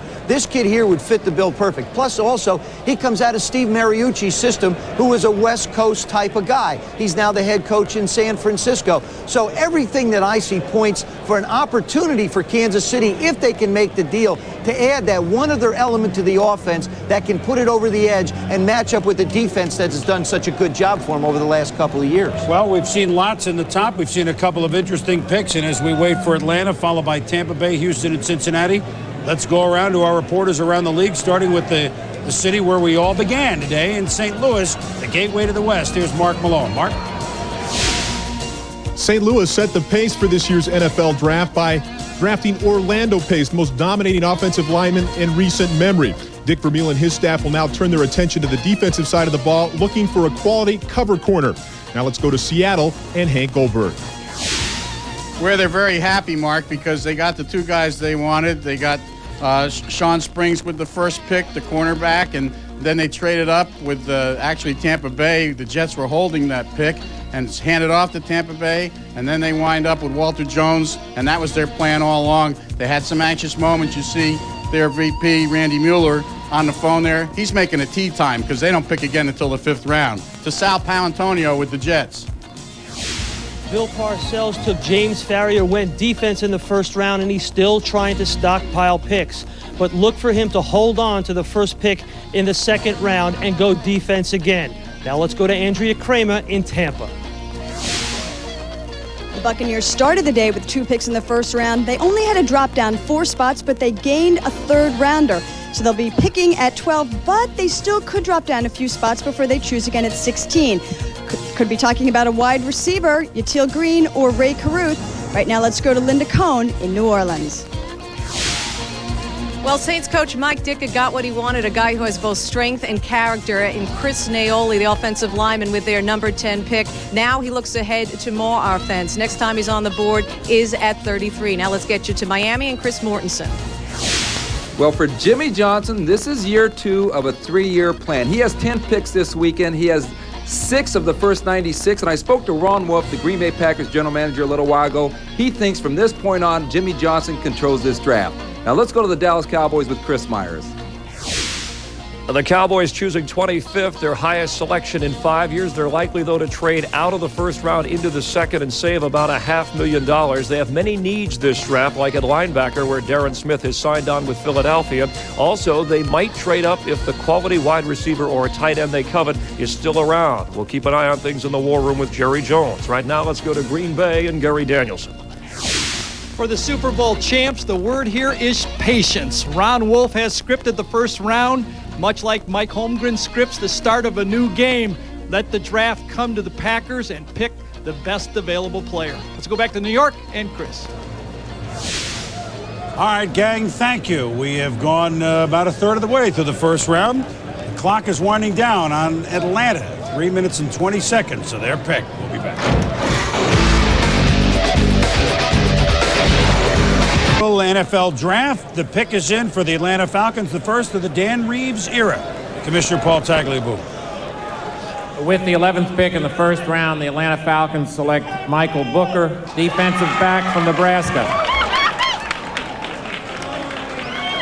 So another big, strong Bay is now on the defensive clock back, with and that's the well. pick They only had 6 acquired from Seattle interceptions by last year in trade. Atlanta, which, by the way, is the lowest in the history of the National Football League. So here's a guy that can make a pick. But let's first make a pick, not a draft selection, but a pick interception. Let's go while he gets congratulations here in New York to Linda Cohn in New Orleans. Linda. Standing by with Coach Mike Ditka, and Mike has always said the secret of success is success in the trenches, and Chris Naoli is a guy who can make some room for you.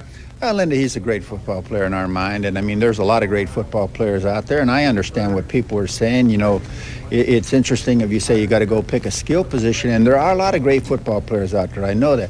We felt right now that, you know, to throw the ball and run the ball a little better, we got to get a little better up front on both sides of the ball, and I think Chris is going to come in there and help us in that area. He's a great character. He's my kind of football player, first of all. He's a tough guy, and I think he's one guy that I might be able to holler at and he wouldn't get his feelings hurt too bad. That's the key, especially one of your players. What about the offers that could be there, were there for you? How many were you debating over? There were a couple offers, but I mean, realistically, for us to drop as far as we had to, it wouldn't have made any sense for us. We could have picked up a couple more drafts, but it wasn't really in our best interest. We have 2 high picks in the second round. We hope to put them to good use, and I think if the draft falls the way we hope it does, I think we'll come out in good shape. Back to Daoli, do you think you can insert him right away as a starter?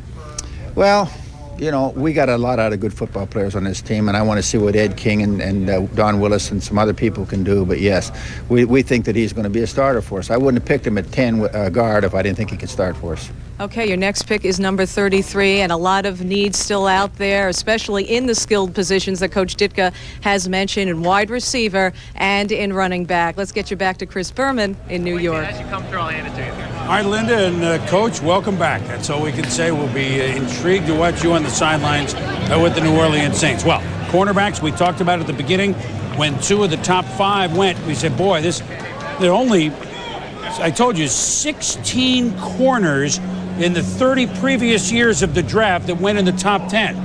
3 in the top 10 today. Springs, Westbrook, Knight, and now Michael Booker, who at 6'1" is a big corner, Mel. He's a big corner. He's got tremendous athletic ability. Technically needs to improve a little bit, but you can't teach the kind of size, speed, and jumping ability that Michael Booker has. He's going to get better with pro coaching. You know, pretty good tackler. Guy that will come up and support. Of course, he has that strong 205-pound frame. You see him in coverage. He makes some plays at Nebraska. Technically needs some work. There's no question of pro coaching will enhance his ability. This was the big game for him. The Florida game when Nebraska won the national title, had a big interception here, had a couple pass breakups. In fact, set a Fiesta Bowl record, I think 4 pass breakups in that game. He's the kind of guy who's going to get better and better. Good physical ability. Still, though, just a little early for these corners. I mean, everybody's forcing these corners up when you have so much depth. Obviously, these teams felt like they were better, significantly better than the other guys, but I still think it's a little early even for Michael Booker. You know, Joe, as we just look for a minute at Michael Booker, let's not forget what an exciting day it is for all these young men. They're here in New York, first-round pick. They put on the hat. They're excited, and we feel their excitement, too.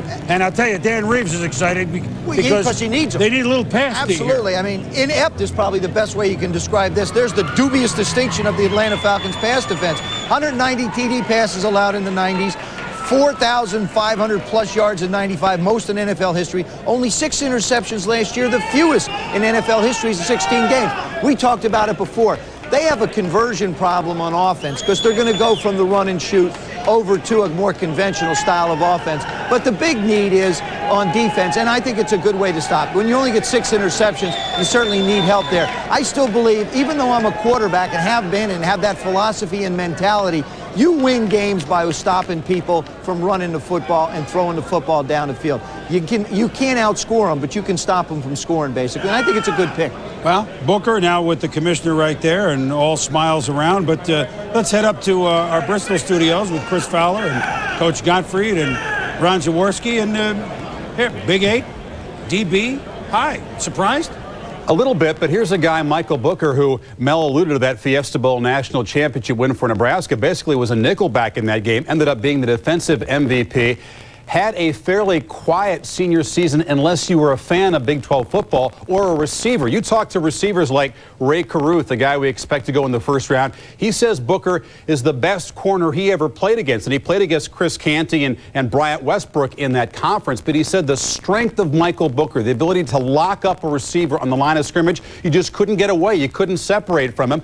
Mike, I guess that's what Atlanta likes about him, as he goes from the black shirt defense of Nebraska to the black jerseys of the Falcons. Yeah, Chris, no question when you look at the numbers on the Atlanta Falcons defensively, they were horrible. I mean, Dan Reeves had to make a decision. Do you go defensive line, linebacker, secondary? He decided to go secondary with his 4-3 defense because he's going to face the likes on the receiver sides of a Jerry Rice or an Isaac Bruce at this position. So he comes in with a Michael Booker here, and as we see, he's a big, tall, strong guy. Can get in the bump and run position right here, up in the corner, jam at the face, and not let him release off the ball. And I think that's critical when you want to start your defense, is not to let the receiver off the ball. If that happens, now you get the rush from the outside from your backers or a good push up the middle from your tackles. I think Michael Booker is a good choice by the Falcons and Dan Reeves. Mike Gottfried, last year we had our first defensive back chosen at number 11 when the Saints took Alex Molden. Now in the top 11 picks, 4 corners already. What's the impact on the rest of the first round? Well, everybody's trying to stop those good receivers, and when you look at all these corners going, it's going to move a kid up named Chad Scott from Maryland because he loves to play bump and run. He's a good zone guy, and I think his stock will rise now because all these corners going. He's been overshadowed in that Nebraska defense with Wistrom and Tomich and Terrell Farley, but on this day, it's the reshuffling of the pecking order, and Michael Booker is the big defensive star for Nebraska. Now that oft-traded 12th pick up next back to New York. All right, Chris and gang, thank you very much. Let's go up to our practice field, if you will, and then go over to Sterling Sharp. A big corner, Michael Booker at 6'1". Poses different problems, obviously, than some others would. Well, I tell you what, Chris, the one thing that Booker brings to it, if you watching tape on him, is he baits a lot of quarterbacks into throwing the ball at him. And the one thing being a big corner in Atlanta, that was 190 touchdown passes was in 112 games. He's got great form. He uses his feet very well. He baits quarterbacks into throwing the ball. See the little stutter step and hesitation right there to make the guy look like he's open? And I think that's one of the things he is not going to have to worry about in the NFL, because playing for the Falcons with the one thing that's going to happen with Ray Buchanan on the other side, he's going to get an opportunity to have balls thrown at him. But the key with Michael Booker is his feet. Because what he does is, and even if you saw him in the zone coverage, he uses his feet very well to stutter step and lull quarterbacks to sleep. He's also very strong upper body to jam the Isaac Bruces and the Jerry Rices, get his hands on them and be able to molest them a little bit so he can keep them from getting open down the field. 190 touchdown passes in 112 games from Atlanta, Boomer. I think this is a great pick for the Falcons. I think Sterling just had the most fun that he ever had on a gridiron. There's no question about that. Tom, defend yourself. Well, the times, they are a-changing in Tampa Bay. They have their 2 first-round selections are there on the clock right now. 7 minutes plus to go. And my God, they've gotten rid of those orange unis, which we've grown to love over the years. Here's the new Buccaneer helmet. My goodness.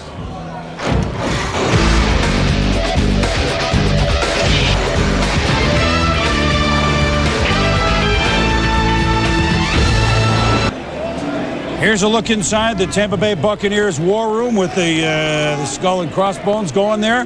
The new look of the Bucs, Tony Dungy in there trying to change things around. Let's go to Andrea Kramer. Andrea, what do they got in their minds? Offense.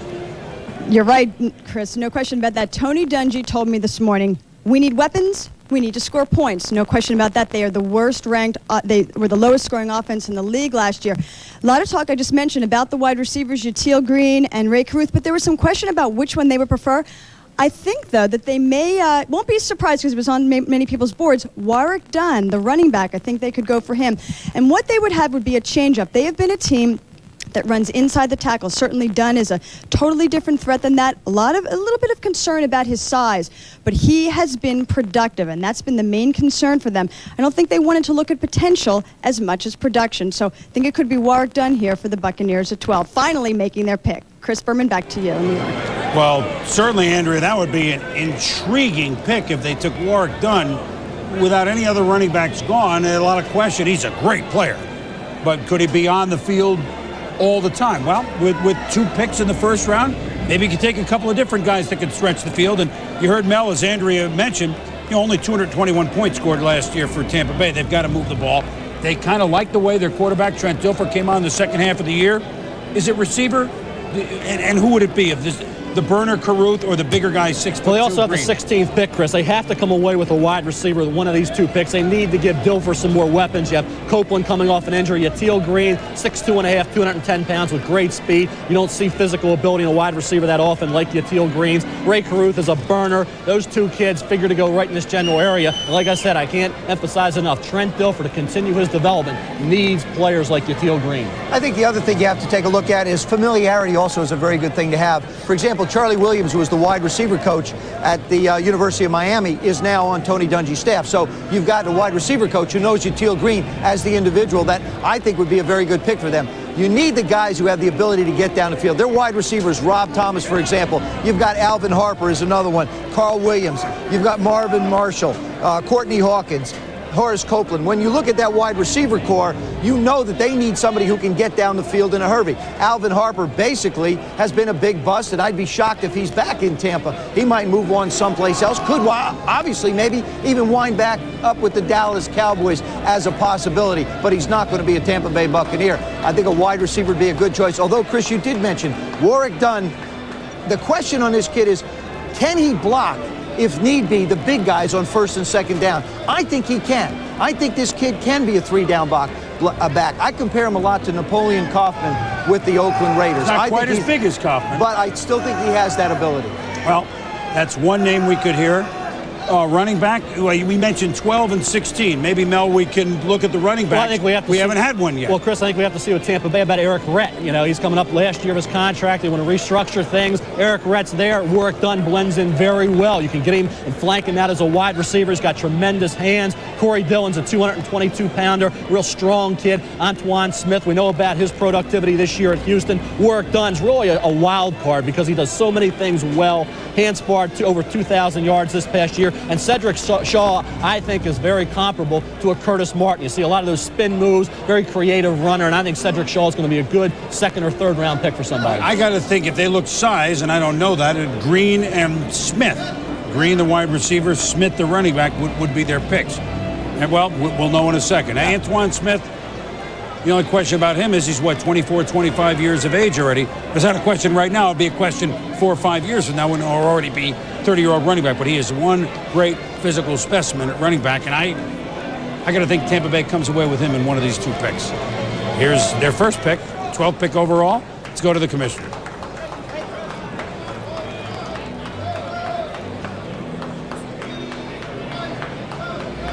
Hey, Tampa Bay, the Bucs are going to shine. Turning things around with Tony Dungy. They're on their way, I believe. With the 12th pick in the first round, Tampa Bay selects Warrick Dunn, running back, Florida State. Well, Joe, they obviously feel the he's Houston Oilers are now on the clock. Well, I think Andrea put it very well, Chris. What you're looking at, you look at potential in some people. You know, you got potential in Yatil Green and a little bit of production. He's been nicked a lot, hasn't played a lot of football at the college level. But when Warrick Dunn, I mean, Bobby Bowden took this young man under his wing, had a very difficult time losing his mom, who was a police officer. And really, this kid has seen hard times, hard-working, wonderful young man, a perfect kind of a character individual for Tony Dungy, but also a terrific opportunity for somebody to get the football to for Trent Dilfer. And that's what Tony wants to do. He wants to surround his quarterback with people who can make plays. Is this not a questionable pick, because let's face it, Warrick Dunn's one of our favorite players in the draft. There's no question about that. There are little guys that can block. I mean, Emmitt Smith's a little bit bigger than Warrick Dunn. He's an excellent blocker. Walter Payton could block. He's smaller than that, but do you have questions there? No, I think this is a great pick for Tampa Bay. They need weapons. They need all-purpose creativity, and I think you're talking about a guy who can catch the ball like a wide receiver, Chris, down the field. What he's not is a return man. He only had 4 kickoff returns as a true freshman, nothing the rest of his career. If he can expand his game a little bit and be a return man, he can add to his value a little bit. Having Rhett, having Allstott, now you can feature in a guy who you can flank out. You can give defensive coordinators a headache trying to prepare for this offense, especially knowing that you'll have to have the 16th pick coming up. I think, Joe, a word you mentioned is production. 38 touchdowns in a college career for a diminutive back. 7.5 yards a carry as a year ago, 1995. I would say that's production. Let's go up to Chris Fowler and company. Thank you. I'm with Mike Godfrey. We've seen Warwick Dunn a lot over the last 4 years. Bobby Bowden called him the favorite player he's ever coached. A quiet guy, but a guy who could be a leader in the huddle when it was required, when the chips were down, and also a guy who saved his best games for the big games. He got more carries, he got more catches against the Floridas and the Miamis, Mike. Well, your team's better because of his hands with Warwick Dunn. He has great quickness here in the shotgun and acceleration when he gets the ball. See him accelerate into the secondary and run away from people, and he has a toughness, and he has a feel of defenders.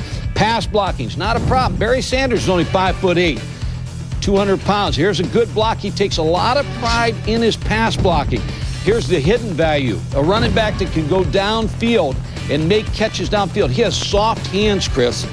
I think this is a great football player that I've followed for the years here at ESPN, and I think it's a great choice by Tampa Bay. You made the comparison to Barry Sanders, but he was a lot heavier, let's be fair, than Warwick Dunn is coming out of college at less than 180 pounds. But you say an every down back, he can block the pass rush if he has to? He's an every down back, and let's go back to the Super Bowl when Desmond Howard was the most valuable player in the Super Bowl returning kicks. Warwick Dunn can return kicks for you also. You got a package here. This Tampa Bay is going to be very happy with him. We'll see if Tony Dungy is happy. He's with Andrea Kramer down at the Buccaneer headquarters. Andrea? That's right, Chris. It's the main guy that we care matters if he likes Warwick Dunn, and no question, he is a Dungy guy. Why Warwick Dunn?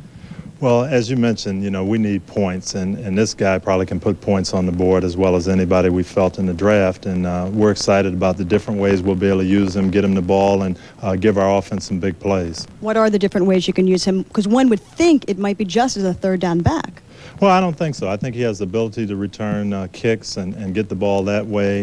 He can also play some on first down when you want to throw the ball, and we don't preclude him running the ball on first down. He's a tough guy.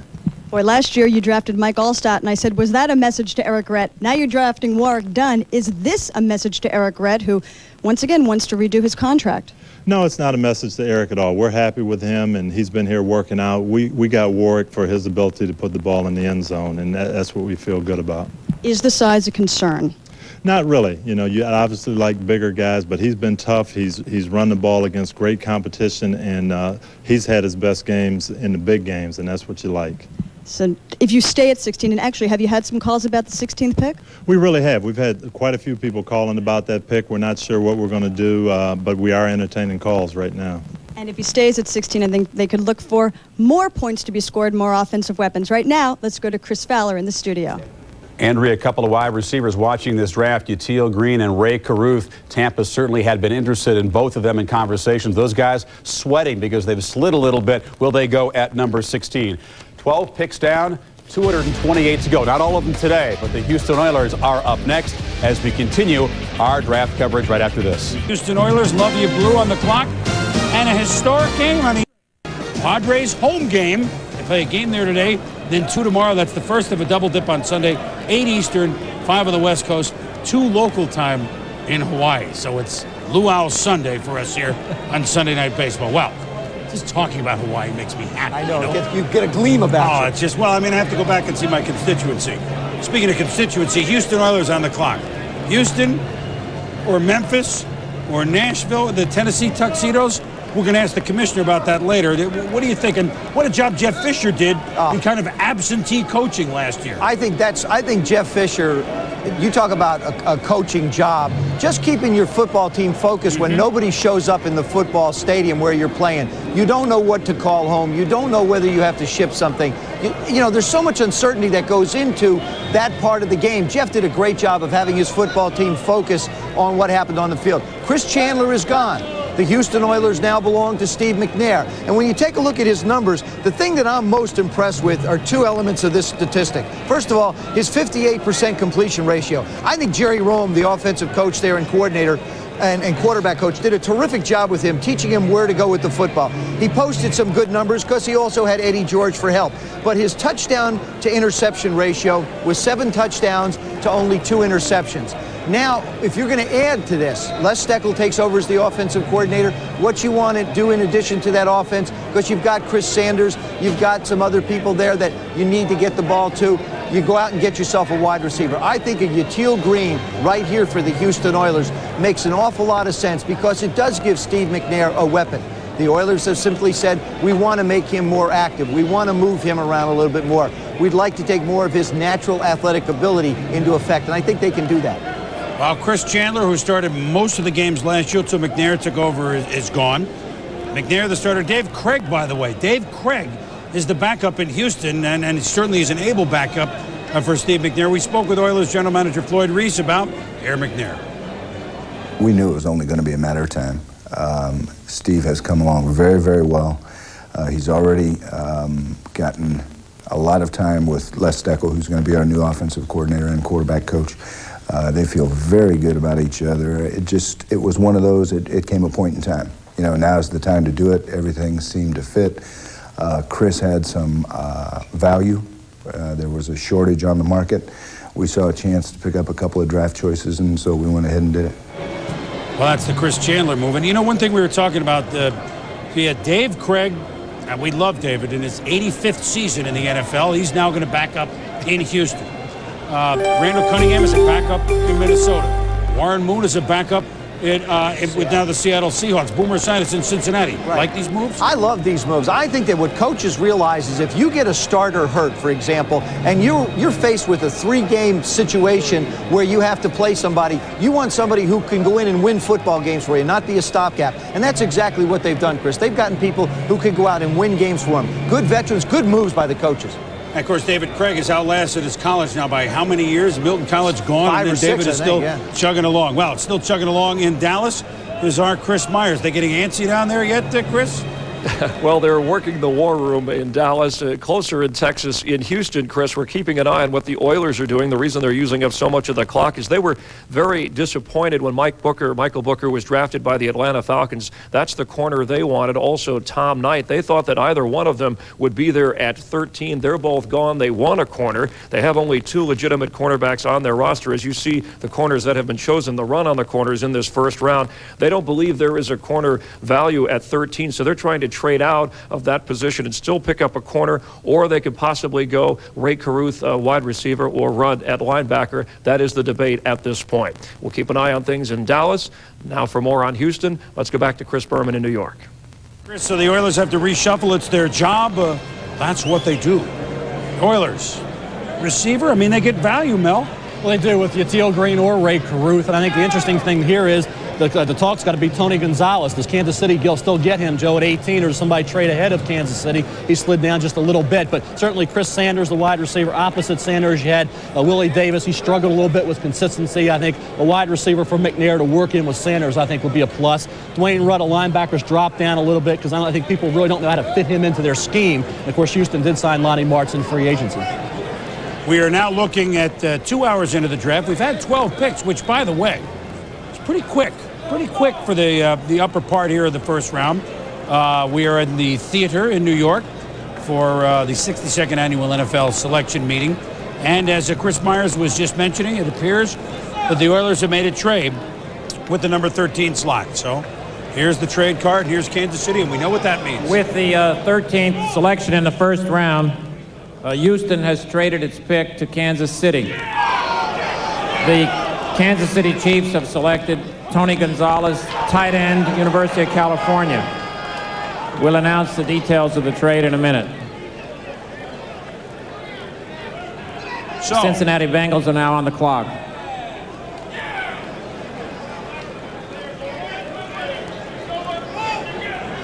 All right, we will get to Tony Gonzalez's pick, and Kansas City kind of telegraphed it and said that that's what they would do. And they did it. They went up and they got their tight end, Tony Gonzalez, one of maybe 3 California players in the first round, at least 2 that could be chosen. But we're going to a little bit of new technology here with our draft coverage. 18 years, you got to improve on something. Now with our Sprint video conferencing, we welcome in Joe Bugle, the Raiders. Good morning, Joe. Good morning, Boomer. How are you? All right. There was all sorts of talk that you guys were wheeling, dealing, etc. But you happy with where you ended up? Oh, extremely happy. And we listen to everybody. You know, I mean, we gather a lot of information, but we're very, very pleased with our pick. And, you know, in Raider trade just philosophy, completed. you dominate on defense. That's the most critical thing, and we felt we got a dominating player in Darrell Russell. Well, did Darrell Russell, now do you put him outside? I mean, is Chester McLaughlin still a factor? Obviously he's a factor. I mean, you line them all up on the defensive line. Can Russell go either in or out, Joe?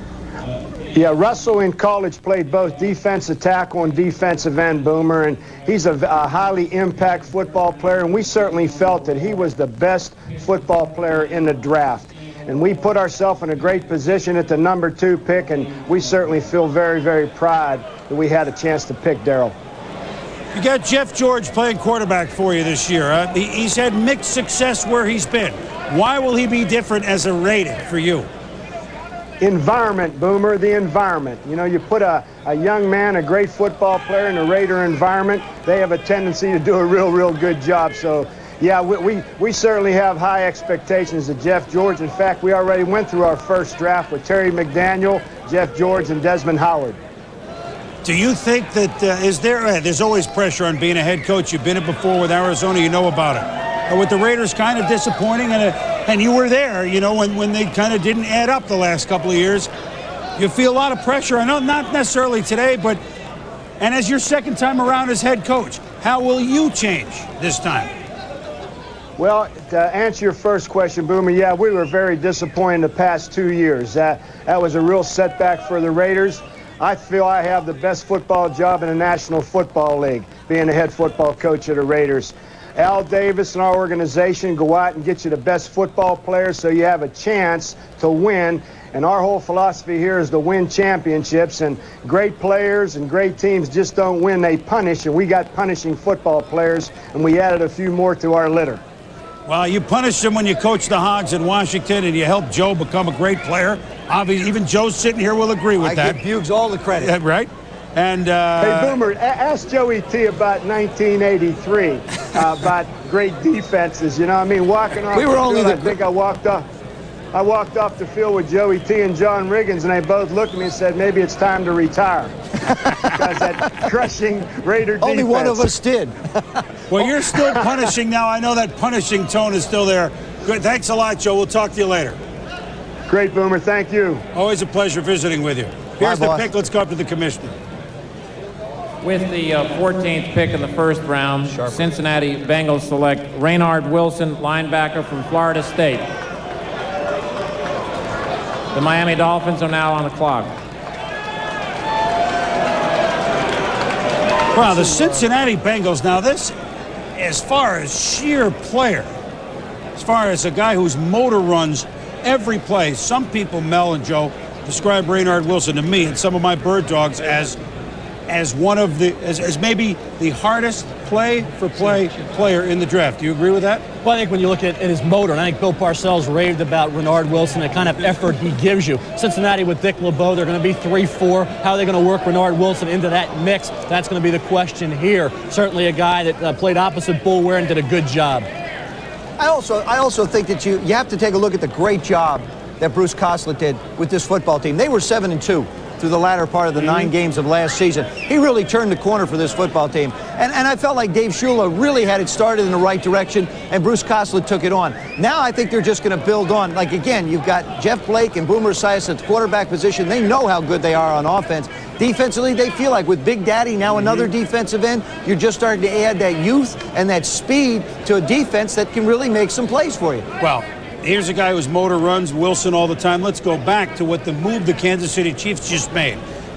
Joe Bugle's team, the Raiders last year, traded up in the first round to get a tight end. Ricky Dudley needs to hold on to the ball a little bit better, but he's a great athlete. Speaking of great athlete, we go up to Chris Fowler and company.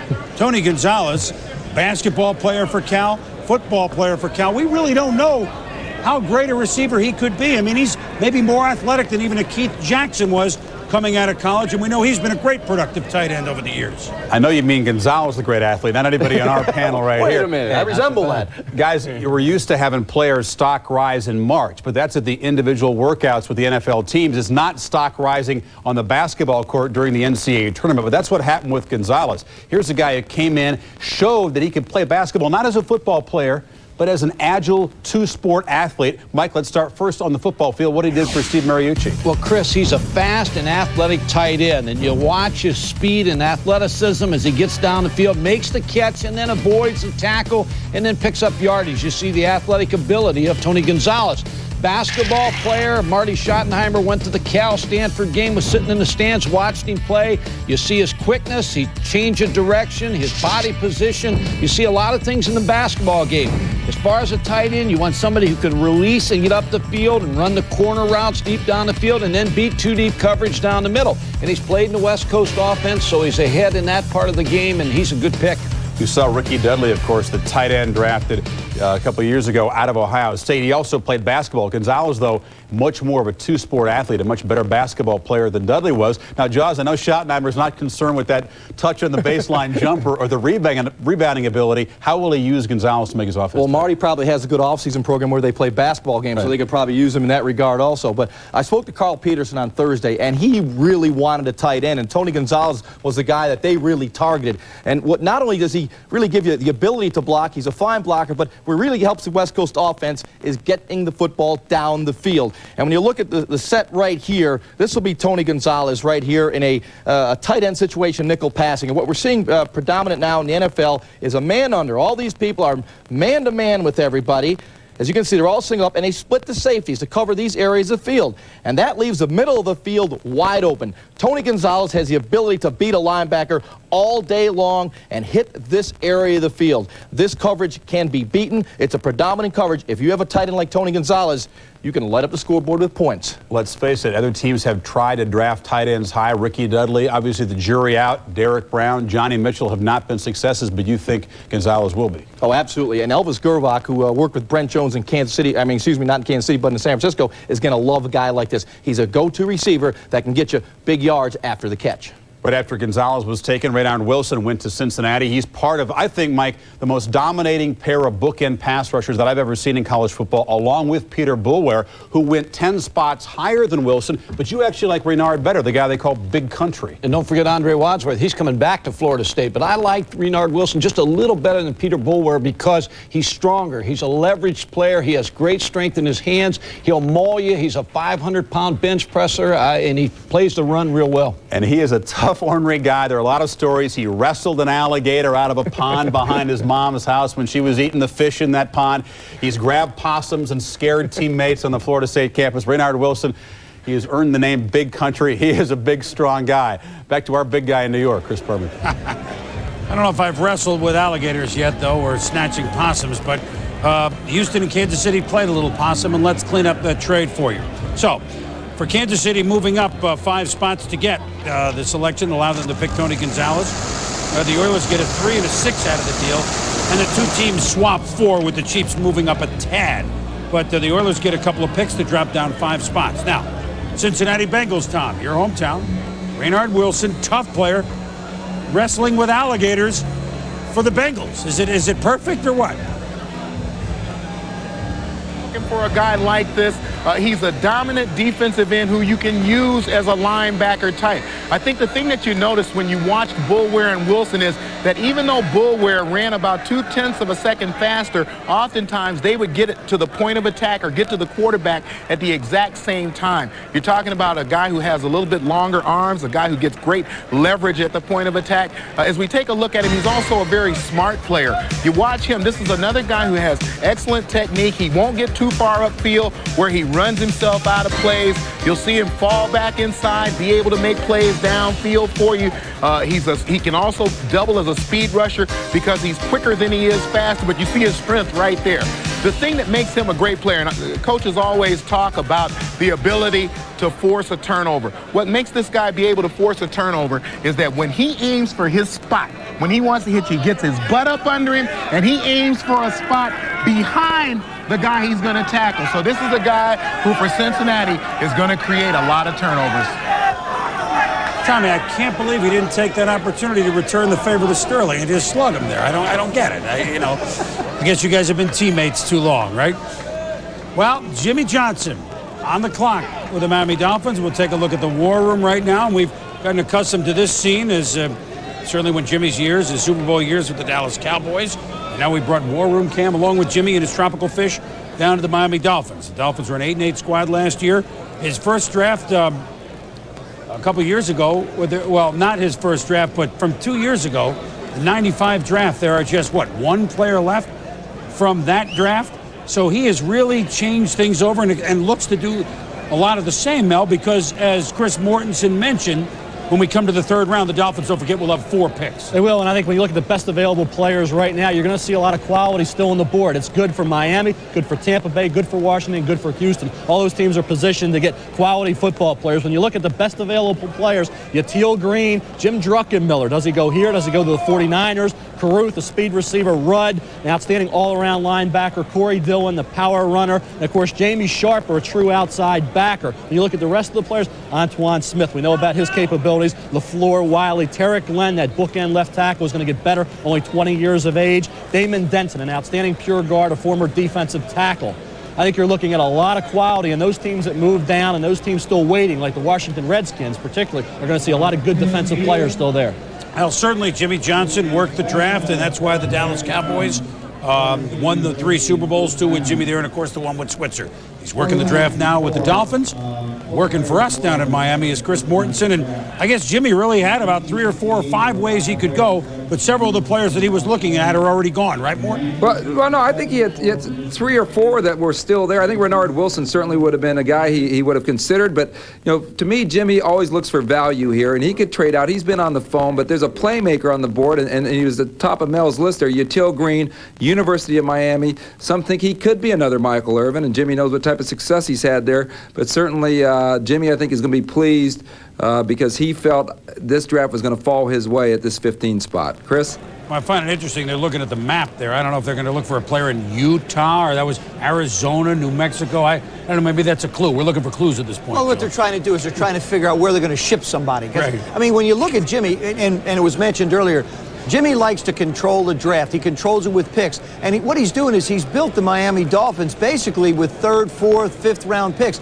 The first round to him is not necessarily one where he can get quote-unquote value. He may get a good player, but he needs somebody to come in and play for him. He's made it clear to a lot of people. You come in, you work hard for me, you're going to play. We saw it with Zach Thomas last year. You don't have to be drafted high. All you have to do is show me you can get the job done. Again, this is sort of one of those situations where you hear the name Yatil Green again. Down in Miami, it works for him if it's a possibility. Well, Jimmy on the phone. You saw Bob Ackles in the shot a moment ago. The Dolphins have about 5 minutes to make their pick. We'll be back. In New York, the Dolphins have made their selection. Could be dinner.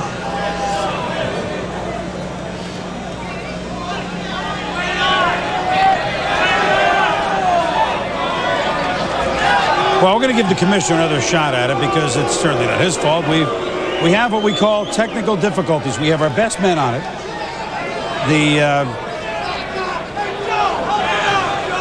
Change. All I have to do is change. This is why we have backup mics. Who do you think it's going to be, Chris? This is why you need good backups for the entire season. I told you that. That's why I talked about those veterans.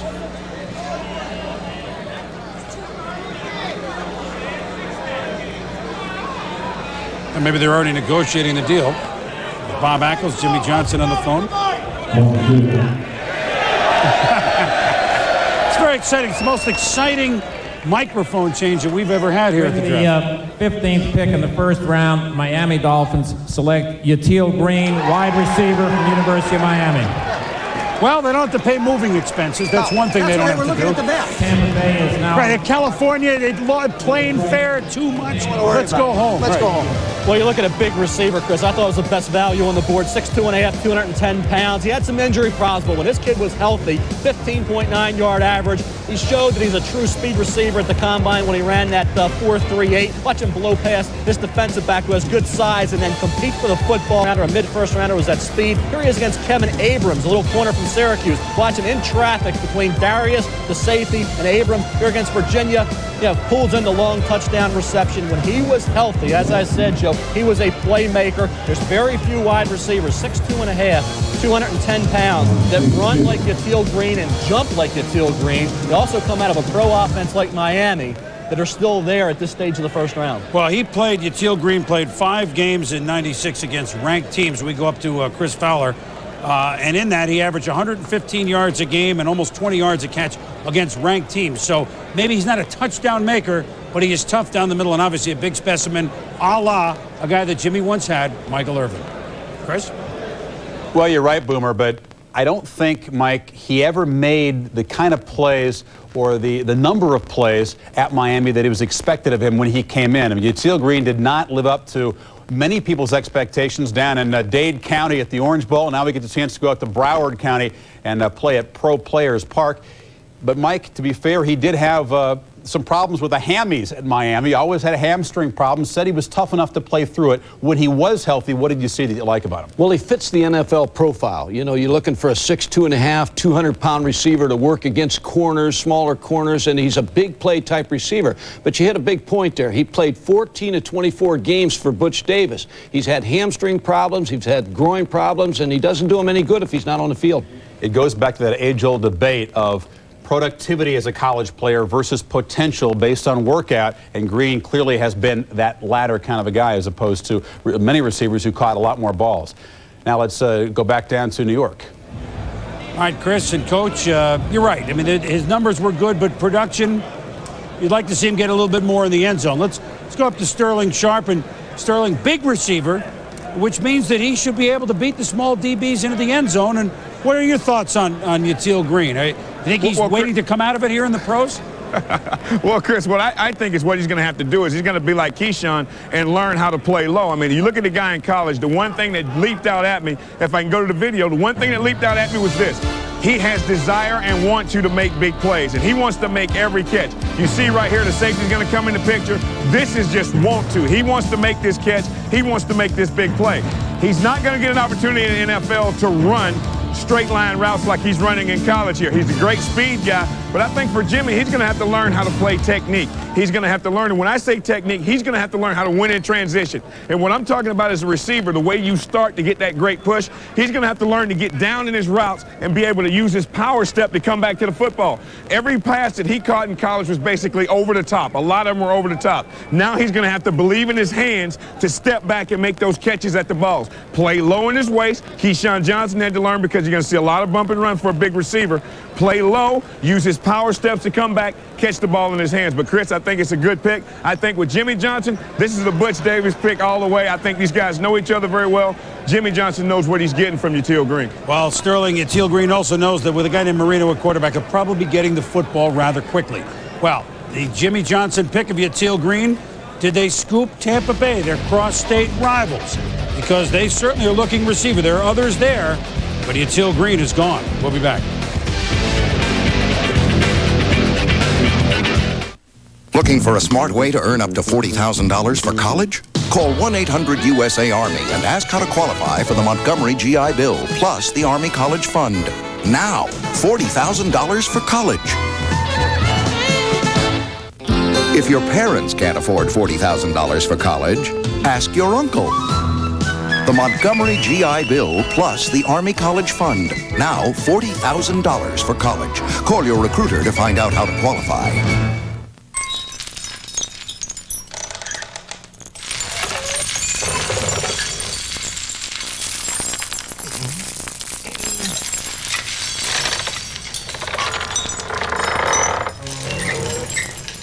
Still waiting for the perfect floor?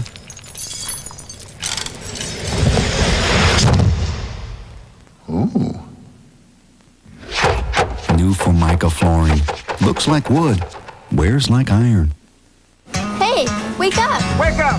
This is my McDonald's. This is an Egg McMuffin. And this is the greatest thing to happen to breakfast since the Egg McMuffin. We call it a my-size meal. Buy any drink, any size. Coffee, soft drink, orange juice. And hash browns. And get one of 4 hot breakfast sandwiches for just 55 cents. Look at all these sizes. 55 cents in honor of 1955, the year it all began. Any size, every day. If this doesn't get you going, go back to bed. This is the sound of small businesses doing more business with Fridays free from Sprint. Call now, and your business can get long distance on Fridays free until the year 2000. Call 1-800-598-5000, only from Sprint Business. The Michelin X1, with a 6-year unlimited mileage tread life warranty, gives you better wet traction than any rain tire. plus Michelin control in most driving conditions. After all, it hasn't rained that much in years. This ESPN special, the 1997 NFL Draft, is brought to you by the owners, managers, and crew who proudly call the McDonald's in your neighborhood my McDonald's. And by Michelin X1, because so much is riding on your tires. We're halfway through the draft, of the first round at least, here in New York. The Dolphins have selected Yatil Green of the Tampa Bay Buccaneers around the clock with their second #1 pick of the day. They went up to go down. The Tampa Bay Buccaneers went from the number 8 hole to the 6 hole at one moment to move up to get the Jets pick. It cost them a 4th-round pick. However, from 6, they went down to 12 in a trade with the Seattle Seahawks. The Seahawks took Walter Jones. And so they gave up a 4, but they got a 3, and they also got Warwick Dunn to pick in the 12 slot. This now a pick they obtained last year from Bobby Beathard to the San Diego Chargers. The Chargers gave up this year's one to take Brian Still, a wide receiver last year, who they expect big things from this season. An injury plague really was never on the field much last year, but now the Buccaneers are at 16. Bastavale, they picked Warwick Dunn. Now they need the guy without a question that can be on the field all the time. Yes? They do, Chris. I think the big play receiver to give Dilfer that weapon, Ray Caruth. Certainly another player that would fit in pretty well when we roll it a little bit is Tarek Glenn, an offensive tackle from Cal, to protect Trent Dilfer, who's not a mobile quarterback. So you have a lot of value still there, but Caruth, the speed guy. We see Tarek Glenn, the big offensive tackle, 331-pounder. I think those two players would make the most sense at this point for the Tampa Bay Buccaneers. About 6.5 minutes to go on the pick. You think they were a little stunned? Not stunned, but... No, I don't think they were necessarily stunned, Boom. I think Yatil Green would have been an excellent choice then. We talked about Charlie Williams joining that staff. He knows him. Of course, so does Butch Davis, and we know Jimmy Johnson's relationship with Butch. So you had a lot of family sort of working together here. I still think that a wide receiver is a good pick for Tampa Bay here. I mean, you take a look at the wide receivers, for example, that they've had. I mean, you've got some people that really don't run that fast. Rob Thomas, Horace Copeland, Alvin Harper, Courtney Hawkins. I think you get Caruth, who's been the fastest in the draft. He gives you somebody that goes down the field. Now you got a playmaker in Warwick Dunn, and then all of a sudden now you get a guy like Caruth going down the field. You also have Riddell Anthony from Florida. Of course, like Hilliard went 7th overall to the New York Giants. Riddell Anthony from Florida, similar to Hilliard, dropped a little bit, but he's still here for Tampa Bay. It would be a good hometown pick for Tony Dungy, but I have to believe Jimmy Johnson saw a lot of Michael Irvin and Yatil Green, and I think that's certainly a nice addition for the Dolphins. Yep. The pick is coming in. They seem happy in Tampa Bay. There's no turning back now, is there? This is it. Some folks are really surprised, Mel, maybe you are too, that Caruth is already down to 3 or lower for wide receivers. He is the fastest in the draft. Let's see if he's quick enough to go to the big sombrero. Go to the commissioner. And, well, Tony's smiling, so can't be all bad. 2 first-round picks in the top 16. The Buccaneers, folks, are on the way with Tony Dungy. I know they lost 10 again. That's not going to happen again this year. That'll end a streak that goes back all the way to 1983. Commissioner.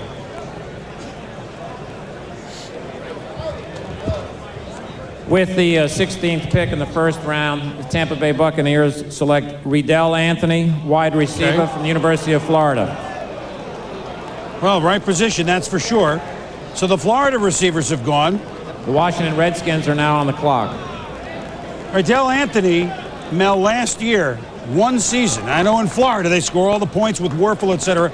18 touchdowns last season alone as a receiver. Wow. Well, I think just like Hilliard, you're seeing a kid here that has great ability after the catch. You know, he's a big play guy, had an outstanding senior campaign, or junior campaign, I should say. 72 receptions, 18-yard average. We watch him here, and you see the explosiveness out of his cuts, just accelerates past those defensive backs and pulls in the football. There's a lot of experience catching the ball. See him here in the open field. You see a lot of the same things that we saw earlier with Ike Hilliard in Riddell Anthony. It was basically a toss-up all year between these two. Fade round again against the Shea Townsend. Similar type of highlight from Anthony to Hilliard. Of course, Hilliard went 7th. The Buccaneers get Anthony at 16. So they're coming out of a Spurrier offense. We're going to have some adjustments to make. But certainly the Buccaneers had to get a wide receiver for Trent Dilfer. And they also have Warwick Dunn, who can also split wide, both from Florida. Florida State with Dunn, Florida with Anthony. Made a lot of sense for Tony Dungy to go offense with those two picks. 11 straight games with at least one touchdown pass. You know, the other thing, too, Boom, is as you look through this entire draft through the 16 picks, I think a lot of people have got a lot of things they like. I think they feel real good about them. And that's the big thing. Well, let's go around the league. We're into the second half of the first round. Let's start with Mark Malone at St. Louis. Mark? Chris, pancakes have been added to the menu here as a staple food in St. Louis as the Rams select Orlando Pace with the first overall pick. Now they turn their attention to defense. Only 4 corners have been chosen so far in the first round. They hope a great one falls to them with the 38th pick. Now let's head to Seattle and Hank Goldberg. Well, with the pick at number 3 of Sean Springs, Dennis Erickson can count on he and Willie Williams to provide top coverage at the cornerback position.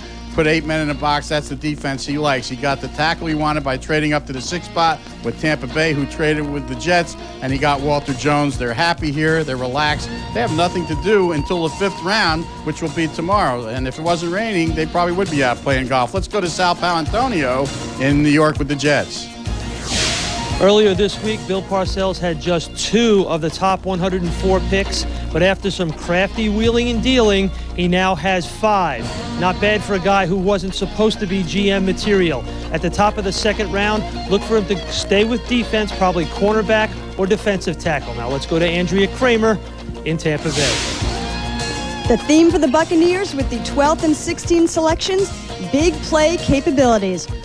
Wide receiver Riddell Anthony, they just took with the 16th pick, and Warwick Dunn, the running back from Florida State. Tony Dungy told me, we're hurting Trent Dilfer without speed. They're going to have plenty of it now. Let's go to Linda Cohn in New Orleans.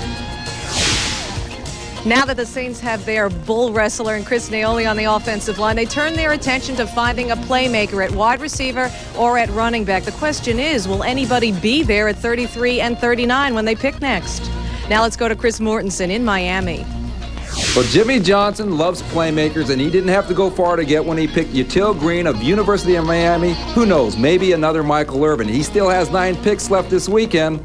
Now let's go to Chris Myers in Dallas. At the request of Jerry Jones, Troy Aikman worked out possible potential receivers for this team. His 2 favorites, Ike Hilliard and Tony Gonzalez, are long gone. Dallas sitting with the 25th pick, considering maybe moving up a notch or 2. They've already had conversations with Tampa and Miami, deals that didn't work out. Dallas may be thinking linebacker they need to replace Darren Smith, who signed with Philadelphia. Right now, let's go to Green Bay and Gary Danielson. For the Super Bowl champs, the word still is patience as the Packers get ready to get some activity in their war room as the draft is going to come to Ron Wolf and Mike Holmgren. You can see them. They are starting to study. They've opened their books. It's going to be turn for the Packers to choose very quickly. Back to New York and Chris. All right, Gary, thank you. The Washington Redskins are now on the clock. Ronaldo Wynn, defensive lineman, Notre Dame. Could that be somebody they're looking at? We'll investigate the Skins. We return to the Skin Game here in New York.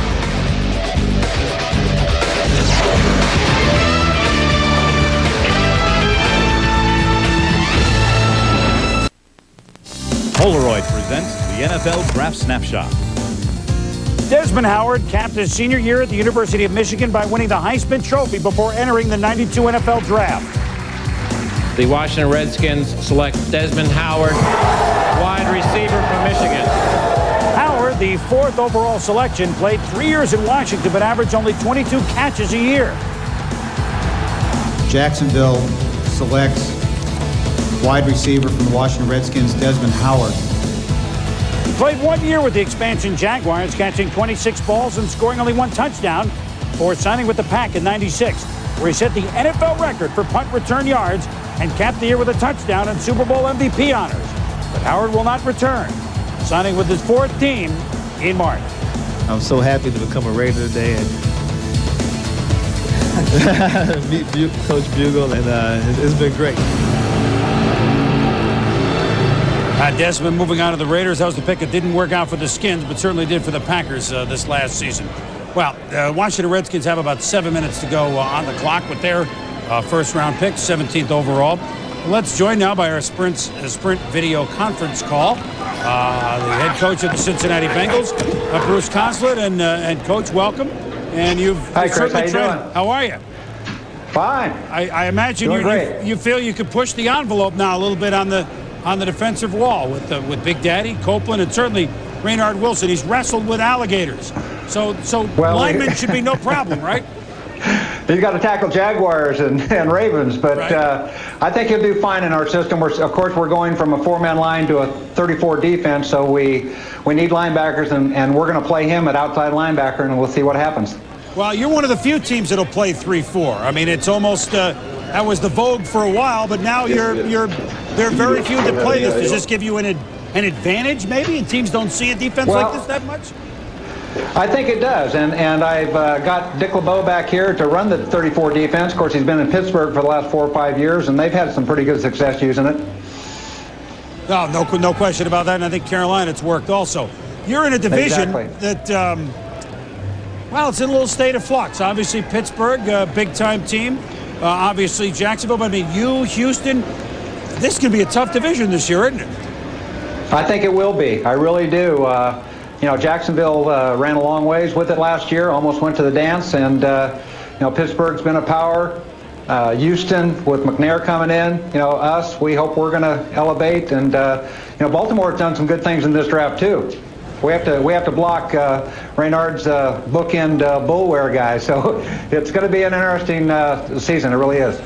Coach, Kajana Carter is got to be the guy to lug the ball for you. He came in reportedly a little overweight.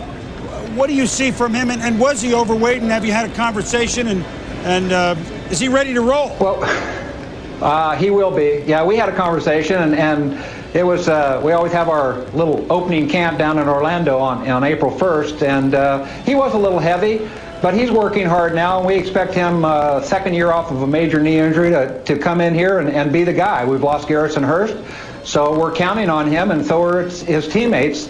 If he can get it done, we're going to be tough, I think. You're going to get a word in edgewise at offensive meetings with Boomer back with you? You mean the original Boomer? The Boomer of him. Right. The Boomer of him. The one-day TV Boomer. You never did, so why would I get any words in edgewise with him? He's tough. Well, you certainly have insurance. That's a big acquisition for us. Certainly have insurance. That was a big acquisition. Well, I thank you. That was a good move. All right. Well, from both Boomers, thanks for joining us.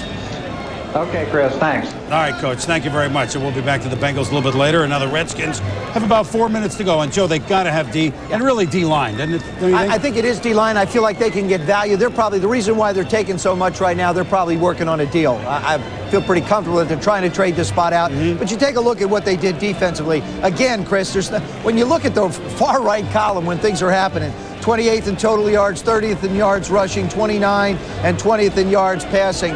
I mean, the front seven is what really needs to work on. I think they did an excellent job getting Jesse Campbell and winding up with Chris Dishman. They lose Tommy Carter, but they get two veterans. Their problem also is they have to sign Darrell Green, Gus Frerotte, and, of course, Sean Gilbert. Sean Gilbert went there with a year left on his contract. Last year, the Redskins feel like they can sign all three. Right now, with that much money to have to spend in the first round for those quality of players, I wouldn't be surprised if they move down a little bit, maybe pick up a possible second, but even almost come out of the first round. I wouldn't be surprised if that happens. Well, Mel, if we look at the best run stopper, Ronaldo, Wynn, what other names, if the Skins pick right here, what would you do? Well, I think the names you've heard have been Kenny Holmes, the defensive end from Miami, certainly Ronaldo, Wynn, and the two linebackers, Jamie Sharper from Virginia and also Dwayne Rudd from Alabama. Certainly, I think when you look at this football team, defense is a neat area, as Joey alluded to, but you also have an Antoine Smith sliding down a little bit, Druckenmiller sliding down. When does somebody move up to get these two outstanding football players? You're just trying to get the quarterback taken because of that little deal that you and I made at the World Tour. Dinner deal. We have the dinner deal on a first-round quarterback. I mean, he's got him going to Miami. Now he's got him looking at Washington. San Fran is another one. I think Washington. That's not in a trade up. Well, I think so. I'm not sure whether Druckenmiller needs to be traded up for. I think he'll be wherever anybody wants him if he does go in the first round. It certainly isn't a fact that he doesn't have the ability as a first-round quarterback. Again, that has to do with need of a football team, and I think teams have other needs than just the quarterback in the first round. Washington certainly doesn't need one. Defense has got to be the focal point. And as we mentioned, the front seven is really where I think the Redskins have to add some quality in people. Joe, how do Norv Turner and Charlie Casserly and the Redskins look at last season? They were 7-1. They were great. They ended up missing the playoffs in the awful November and December. which is the real Redskins? Obviously, the truth is in the middle, but the first half or the second half season? You know, Chris, I think when you look at the Redskins of last year, I don't think they're as good as the 7-1 Redskins were in the first half, nor are they as bad as they were in the second half at 2-6. You look at the points per game, that I think had to do with the fact that we talked about it all year. I remember sitting on Countdown. We talked about the Redskins being ranked 29th or 30th defensively in the points given up a game, offensive touchdowns allowed, and running the football. They ran the football very well initially. Gus Frerotte only threw 12 touchdown passes. I think they need to get more production there, put more pressure on teams so that they can't stay in games. They've got to get pressure on the quarterback, not allow him to throw the football down the field. Like I said, I don't think the Redskins were as good as 7-1. They certainly weren't as bad as 2-6. They probably were about a 9-7 football team. It just worked out being a very disastrous second half of the season for them. There's about a minute left on the pick, and the Redskins look like they're going to use their entire 15-minute allotment. If you're late joining us, first of all, don't ever let that happen again. Second of all, if you're late in joining the draft process over the years, first-round picks, you get 15 minutes. Second-round pick, each team gets 10 minutes. Third, etc., you get 5 minutes. Quickly, to Chris Mortensen, any scoop on the Skins? Russian, it looked like they might trade out of that pick, as Joe had mentioned, but right now it's got to be Bernard Lang, the University of Miami defensive end. They need defense. They need guys to get after the quarterback. That whole front four needs to be strengthened. Chris? No question about that, Mort. We're now counting it down. The pick is in, 20 seconds to go. The Skins, former season ticket holder of the Washington Redskins, Paul Tagliabue, the commissioner. So he's a little bit interested in who the Skins, where they're going to go. Let's go to the podium. Oh, yeah, he's got his own little seat over there, Chris. No, it's good. He's the commissioner's chair. No mic, but we got a seat.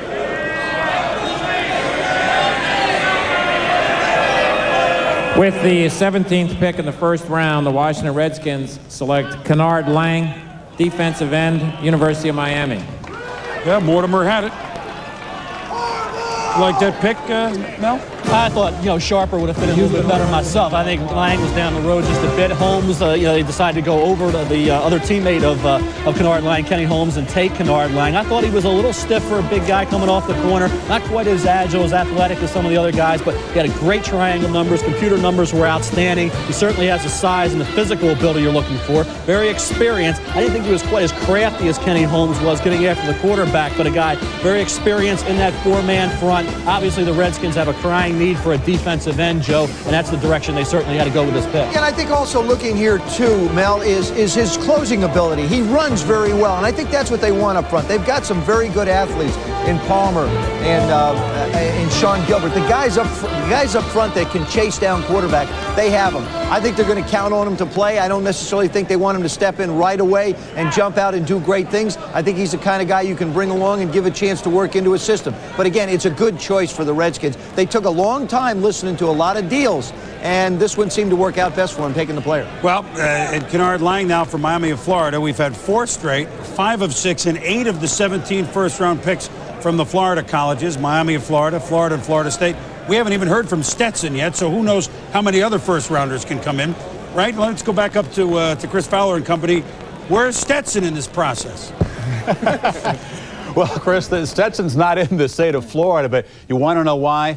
The best college football has been played in that state lately. I'll tell you, 8 of the top 17 picks from between Florida, Florida State, and Miami now with Kennard Lang going as they go for the 3rd pass rusher in the draft out of a Florida school. How does Kennard Lang fit in? Well, when you look at Washington, as Joe said, they have to stop the run, number one. I think Kennard Lang is a guy that can help in both areas, stopping the run and rushing the quarterback. The Redskins play a base 4-3 defense, and they have some shifts, some over shifts and some under shifts. And this is the under shift where they kind of move the tackle back to the weak side. This tackle's in a normal position, but in the under shift of the 4-3, this end gets out wide, and this is where Lang would be playing in this shift. And from this position, he gets a straight shot back into the backfield. This would be a good position for him to run the quarterback. But really the key, what they're going to have to do with this 4-3 defense in the undershift is to stop the run. It's get penetration up the middle, and you could see Lang doing a lot of stunting to stop things in the backfield, Chris. Blow it up. Jaws, that's how you draw it up in the telestrator. Mike, how does it happen on the field? Obviously, a lot of people felt there was a big drop-off after Boulware and Wilson at that pass rush position. So I guarantee you that Kennard Lang and Kenny Holmes, the bookends down at Miami, felt they were every bit as good as the group at Florida State. What do you think about Lang? Well, there's a premium. First of all, you want to find pass rushers. You want to find people who can stop the run. So there are going to be a lot of defensive ends go in this draft and go quickly. Kennard Lang has a good upside potential. He escapes blocks real well, hustles all the time, which you really want. He's a strong player, needs to get a little bit more weight on him, but I think he'll be a good player. Meanwhile, Houston has the next pick, but back down to Tampa and Andrea Kramer. The Buccaneers selecting Riddell Anthony just a few minutes ago. Andrea? That's right, Chris, but I want to talk about the Houston Oilers for a moment if we can. They've already traded down from 13 to 18. Their biggest need was at cornerback. Remember, they lost Chris Dishman. The top 4 guys are off the board, so they have other players that they are considering. Here's the pool. Defensive end Kenny Holmes from Miami. Remember, the Oilers only had 35 sacks last season. Ray Caruth, the wide receiver. Les Steckel is putting in more of a timing offense for Steve McNair. Also remember, the Oilers lost Michael Barrow, the linebacker. He was their second leading tackler that last year.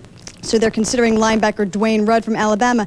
And don't rule out the massive tackle from Cal, Tarek Glenn. Okay, Chris, let's head back to you up in Bristol. Well, I think the slider of the first round so far is Colorado receiver Ray Caruth. He worked out with Houston. You mentioned Les Steckel. Steckel was the coordinator for Colorado's offense, has kept in close touch with Caruth over the past couple of years. So I think Ray, sitting there in Sacramento at home, hoping that Les Steckel in Houston will take him. He has slid down from the 7th, 8th spot where he thought he might go, and he is still there at number 18. What will the Oilers do, receiver or defense? It's coming up.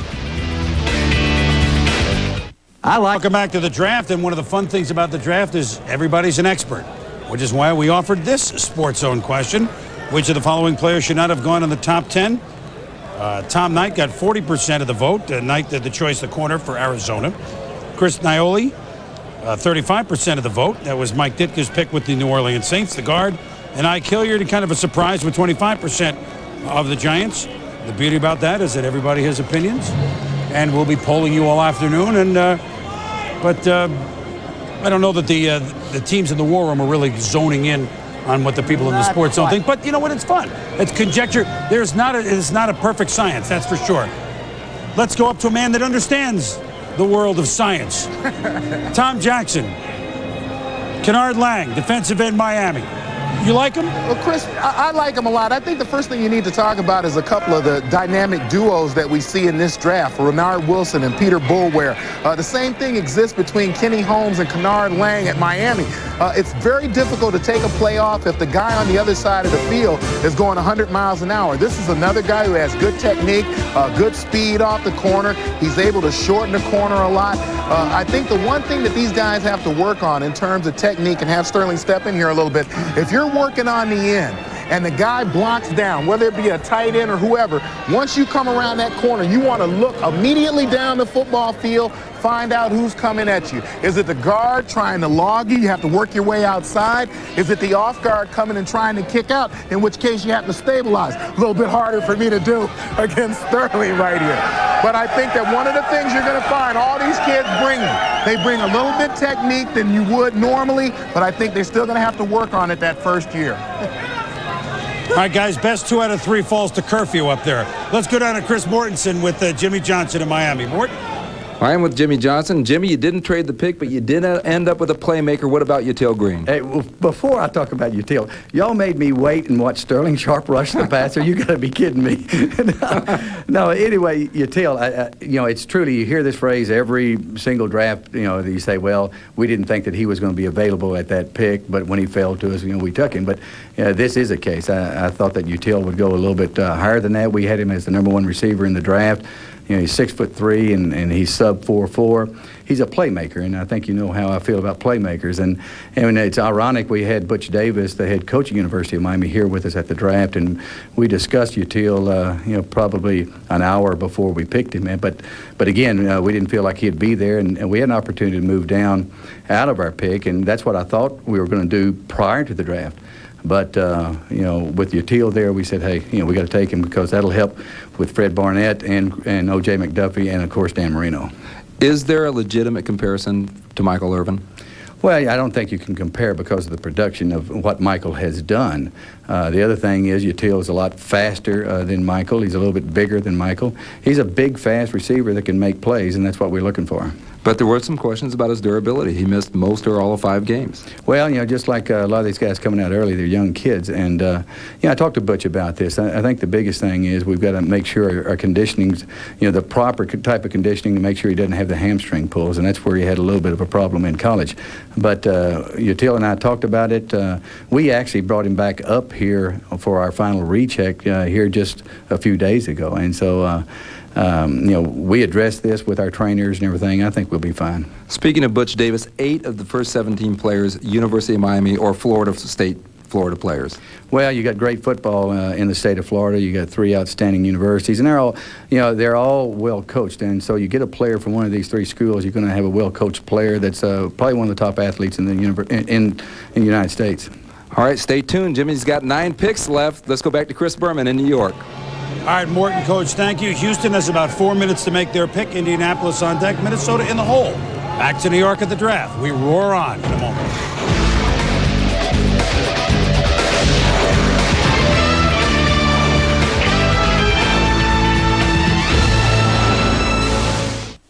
We're seeing a lot of this type of repetitive use injury. We call it taco neck syndrome, TNS. A leading cause seems to be people's obsessive... Lost one of the best corners in football. Chris Dishman going to Washington. Yep. This is a division with some big-time receivers. Yeah, we'll take a look at him, Chris. Jimmy Smith, 6'1", Michael Jackson, 6'4", Pickens, 6'2", McCardle, 6'1", Alexander, 6'2", Charlie Johnson, 6 feet tall. You play in that AFC Central, you've got to have some people that can go up against them. I think from a defensive standpoint, the cornerback would be a good addition for him. Well, let's see what the Oilers have in mind. Gene Washington stepping in for the commissioner for this selection. I mean, if Washington's making the pick, it should be a receiver, shouldn't it? It should be. That's. I mean, it will only be fitting. He was such a good one for John Brody at the Niners. With the 18th selection in the first round, Houston, with a pick from Kansas City, selects Kenny Holmes, defensive end from Miami. Well, like we said, it'll either be defensive back or receiver. Indianapolis is on the clock. Well, actually, the defensive end works well for him. I think, the best defensive, oddly enough, the way you help your defensive secondary so much is you put enough pressure on the quarterback where they don't have time to throw the football. He's a crafty pass rusher, Joe. I like him better than Kennard Lang. I think Houston Oilers definitely get a good football player here. They can really protect that secondary, I mean, you talk about corners. I don't think they wanted to force it. They can get a good corner in the second round. You watch Holmes. He knows how to use his hands, strong. I think he's a guy that was very productive, certainly improved as the year went on in '96. Really finish it off here against West Virginia sacks Chad Johnson. Then he has the great Hula Bowl. Here we see him here almost have a game similar to what Hugh Douglas had out there. He was the sack artist in this game against some pretty good competition, a good week out there. I think the fact that he's so experienced in that 4-man front, such a crafty pass rusher, has allowed him to be a first-round pick. And like I said, I thought at Miami, when you compared Kennard Lang to Kenny Holmes, I thought Kenny Holmes graded out a little bit higher. Yeah, that's what you talked about. I go the other way. I think that, if you want to help your secondary people, put somebody up front. Don't let the quarterback throw the football. And once again, we go to the state of Florida for that pick. And we still haven't heard from Stetson. 9 out of 18 from the state of Florida. When we return, COLTS, Colts. Guard taken in the draft since '83. When the Broncos took Chris Hinton and then, of course, shipped him to the Colts as part of the John Elway deal. It was controversial, but here's how Paul Tagliabue announced that the Big Coconut was headed to the Big Easy. With the 10th pick in the first round, the New Orleans Saints select Chris Nioli, guard from Colorado. To me, this is even more of a surprise than Tommy Knight. This is, to me, Knight and Nioli back-to-back are 2 major reaches. He's a great football player in our mind, and I mean, there's a lot of great football players out there, and I understand what people are saying. It's interesting if you say you got to go pick a skill position, and there are a lot of great football players out there. I know that. We felt right now that, to throw the ball and run the ball a little better, we got to get a little better up front on both sides of the ball, and I think Chris is going to come in there and help us in that area. He's a great character. He's my kind of football player, first of all. He's a tough guy, and I think he's one guy that might be able to holler at and he wouldn't get his feelings hurt too bad. That is for sure. He's got thick skin. We told you earlier that he tossed around his coaches and teammates. He is a tough guy on the field and in the locker room.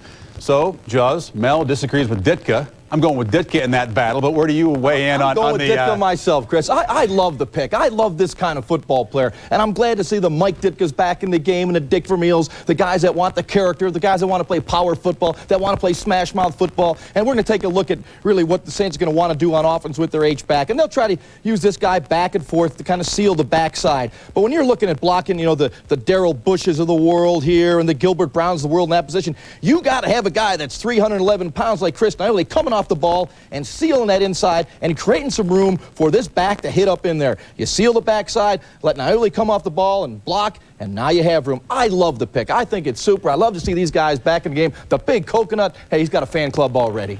I can tell, and you're the president of it. So one Colorado player, perhaps the surprise of the first part of the first round, while another Colorado player, receiver Ray Caruth, perhaps the slider. Most mock drafts you probably saw had him going perhaps 7th or 8th overall. Now he's down there available at number 19, and Les Steckel, his former coordinator of offense at Colorado, does not take him, or at least is not able to convince the staff at Houston to make that selection. Riedel Anthony taken ahead of him. Mike, what about that? Well, first of all, I don't want to pick on Mel, but I'm with Mike Ditka, too. So, but as far as Riedel Anthony, I think he has better upside potential. He's a return guy also, catches the football, makes plays. Now, Ray Caruth, there's no doubt, he's the best speed receiver in this draft. He runs vertical routes. He'll stretch the football field for you. And also, when you look at Ray Caruth, he's the best receiver after the catch. Goes back to his running back days. So that he does make plays after the catch. The knock on Ray Caruth is he's a body catcher. Catches everything in his body. The other thing is he doesn't run sharp routes. So that may be the reason he's dropping a little bit.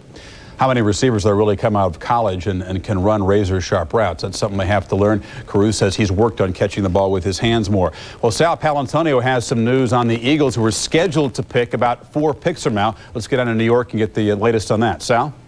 Thanks, Chris. The Philadelphia Eagles pick with the number 22 pick. And they're really now in a desperate strait at the defensive end position because they lost their leading sacker, William Fuller. He had 13.5 sacks to free agency. He signed with San Diego. They made an offer to Ferrick Collins, a defensive end, a backup defensive end of New England. New England matched that. So they're really without a starting left defensive end. But they've watched Renard Wilson, they've watched Peter Boulware, they've watched Kenny Holmes, they've watched Kennard Lang all go out of off the board. So they are sitting there and they have to make a decision about which way they go, defensive tackle or maybe another position, linebacker, or maybe a Trevor Rice or Ronaldo Wynn. Let's go to Chris Mortensen in Miami, who's standing by with the Colts. Well, the Colts are on the clock, and Bill Tobin, the football boss in Indianapolis, thinks the offensive line took too much heat for the lack of running game they had last season, but most people are putting one of the 2 tackles, Jerry Wunsch of Wisconsin or Tarek Glenn of Cal, to the Colts in this spot. Now, Marshall Faulk, there's been rumors that he could be traded. Tobin laughed those off, said he hasn't talked to any club about Faulk. He couldn't trade him if he wanted to because of the salary cap. And one note on Trev Alberts. Trev Alberts, who is, I think Mel Kiper remembers, was taken a few years ago. Trev Alberts has had so many injuries that he is going to retire. You look for that announcement sometime before training camp. Let's go back to Chris Fowler. Thank you. Indianapolis is up next. Mel will watch the selection closely. Will it be Dr. Jerry Wunsch, that offensive guard out of Wisconsin? That's it for draft update as we begin hour number 4. Back to Boomer in New York. All right, Chris and gang, the Wunsch doctor. Well, we'll talk about that maybe in a moment. Well, Eric Clapton many years ago, before he went unplugged, Mainline, Florida. It was kind of a minor hit for him, but it's been a major hit in the first round, certainly, of this draft, where 9 of the 18 picks are from the state of Florida. And let's go back to Tom Jackson in his mano-a-mano battle with Sterling, certainly coming up. Now we get Lang, now we get Kenny Holmes going to Houston. How is he different from his running mate at Miami? Well, I think, Chris, that Holmes may bring a little bit better technique than Kennard Lang, a little bit better hand movement. You watch this kid play and come off the corner, he shortens the corner in another way. When you watch him use his hands, we take a look here, he gets a grab on the tackles. He has the ability, and we're going to slow this down just a little bit. You see him pull through, get the arm under, and then he has great acceleration and closing ability to the football. And the thing that you look for in a kid is the impact at the point of attack. Again, we're talking about a guy who's going to create a lot of turnovers. Now, you're right there, you watch him, he reads, he has a nice feel for where the football is going to be. But what we saw there in slow motion, I'll demonstrate here because it's a little hard to see. Once that tackle gets his arms on him, you're going to see him, you lighten up a little bit, buddy. You're going to see him come, grab, pull the guy through and get his arm under and then go by and close on the ball. Now that takes sometimes 2-3 years to teach the pros. This guy's already going to come with proper technique, Chris. Tom, what are you afraid? They're going to throw a flag on you if you use a little bit too much force up there? Geez, that's the first time a wide receiver has handled a linebacker with regularity in the NFL, right? Wow. With Indianapolis up, let's now look at offensive line, because we obviously had Orlando Pace and Walter Jones long gone. Now, maybe we start a run of offensive linemen here in the bottom half of the first round. What do you think, Mel? Well, last year with the Colts, Chris, it was a battle. Did they take Pete Kendall or Marvin Harrison? They took Harrison. They still have an offensive line need. Tarek Glenn from Cal, certainly the number 3 guy. I like Ross Verba because of his versatility. He can play guard or tackle. Ryan Tucker's going to be a steal in the 2nd or 3rd round coming off that knee injury. Bob Sapp, more of a guard. Nails, 387 pounds, has to lose some weight. Jerry Wunsch, an offensive tackle, very steady, but more of a right tackle. All right, before we go on here, let's join now on our Sprint video conference the general manager of the New York Giants, George Young. And George, good afternoon, and thanks for joining us. Good afternoon, Chris. I'm trying to fit in that small box. Well, I'm enjoying Tom Jackson and his pass rush moves against a wide receiver. Well, you drafted a wide receiver. Is this a guy that could handle Tom Jackson, this Ike Hilliard? No, not at his weight now. When he was playing, maybe. Well, tell us about Hilliard, because the word was not that this is a surprising guy, but yet you did a good job because no one really linked Hilliard to the Giants. But obviously, with Jim Fossil, Dave Brown, let's move the ball. This is a weapon that you really have needed for a while. Yeah, and everybody says we're so secretive, so finally we kept a secret. No, but we've been following him for a long time, and you can't say that the guy is a surprise when he's on national television, wins a national championship with 7 catches for 150 yards. I mean, he's an outstanding receiver. We thought he was a more complete receiver. We felt there were some good receivers in the draft and have been taken so far, and I think it's a position of need for us. If we're 29th in pass offense or something, I think it's rather logical that we take a wide receiver, especially one who can go deep, go short, go across, and we know that the quarterback Werfel was always, that was the go-to guy as far as he was concerned. So I think he considered him the guy to go to. So we did too. Jim Fossil really liked him and studied him very thoroughly. Well, 18 touchdowns in last year certainly talks about production. This is a critical year for Dave Brown if you're going to move the team where you hope it goes? Well, unless a quarterback is kind of a legend or an institution, it's a critical year. I think it's a critical year for the general manager, the head coach, the quarterback, for a lot of players. I think that Dave is going to come along fine. He's one of the toughest quarterbacks in this league as far as arm strength, intelligence, and all that is concerned. I think he'll get himself together, and we'll see. And we also have Danny Cannell, who we think is a very fine quarterback. And so we have a new staff. Well, let's see what the staff can do with him. I think Jim's looking forward to working with both of them, and also with Stan White. George, let it never be said that you can't keep a secret. Thanks for joining us. All right. Nice talking to you, Chris. All right, George Young, one of our favorites in the NFL. The pick is in from the Indianapolis Colts. And here it is. With the 19th selection in the first round, the Indianapolis Colts select offensive tackle from California, Tarek Glenn. Minnesota is on the clock. Well, this, if you want size, you have it. And I think this is somebody the Buffalo Bills were looking at. So the Colts may have hurt a team in their own division with the pick. I'll say a second straight year that I think Tobin did a good job. When Marvin Harrison last year, they considered Pete Kendall. They need a left tackle. And you see Tarek Glenn. He's had 2 years, played some right tackle here in the East-West Shrine game. Did a good job neutralizing Mike Vrabel. Over on the other side, here he is, left tackle in the same game, neutralizing Matt Pincus from Ohio State. He's experienced, despite having only 2 years at the offensive tackle position. A former defensive tackle, 354 pounds during the year. Now he's 331. I think that's the key with Tarek Glenn. He got his weight down. He's working with a nutritionist, controlling his diet, and he's only 20 years of age, Joe. So this is a kid who's going to get better on the upswing. Certainly a left tackle is a critical need area for the Indianapolis Colts. And I look at you looking at a way to get invited to a Tobin's house for dinner because you finally said something good about that. I think you have to take a look at the offense offensive line of the Indianapolis Colts. There they have them. You look at the starters, Matthews, Waddell, Loudermilk, Lewinberg, and Mandrich. Mandrich recycled again. Lewinberg, Loudermilk, a little bit older,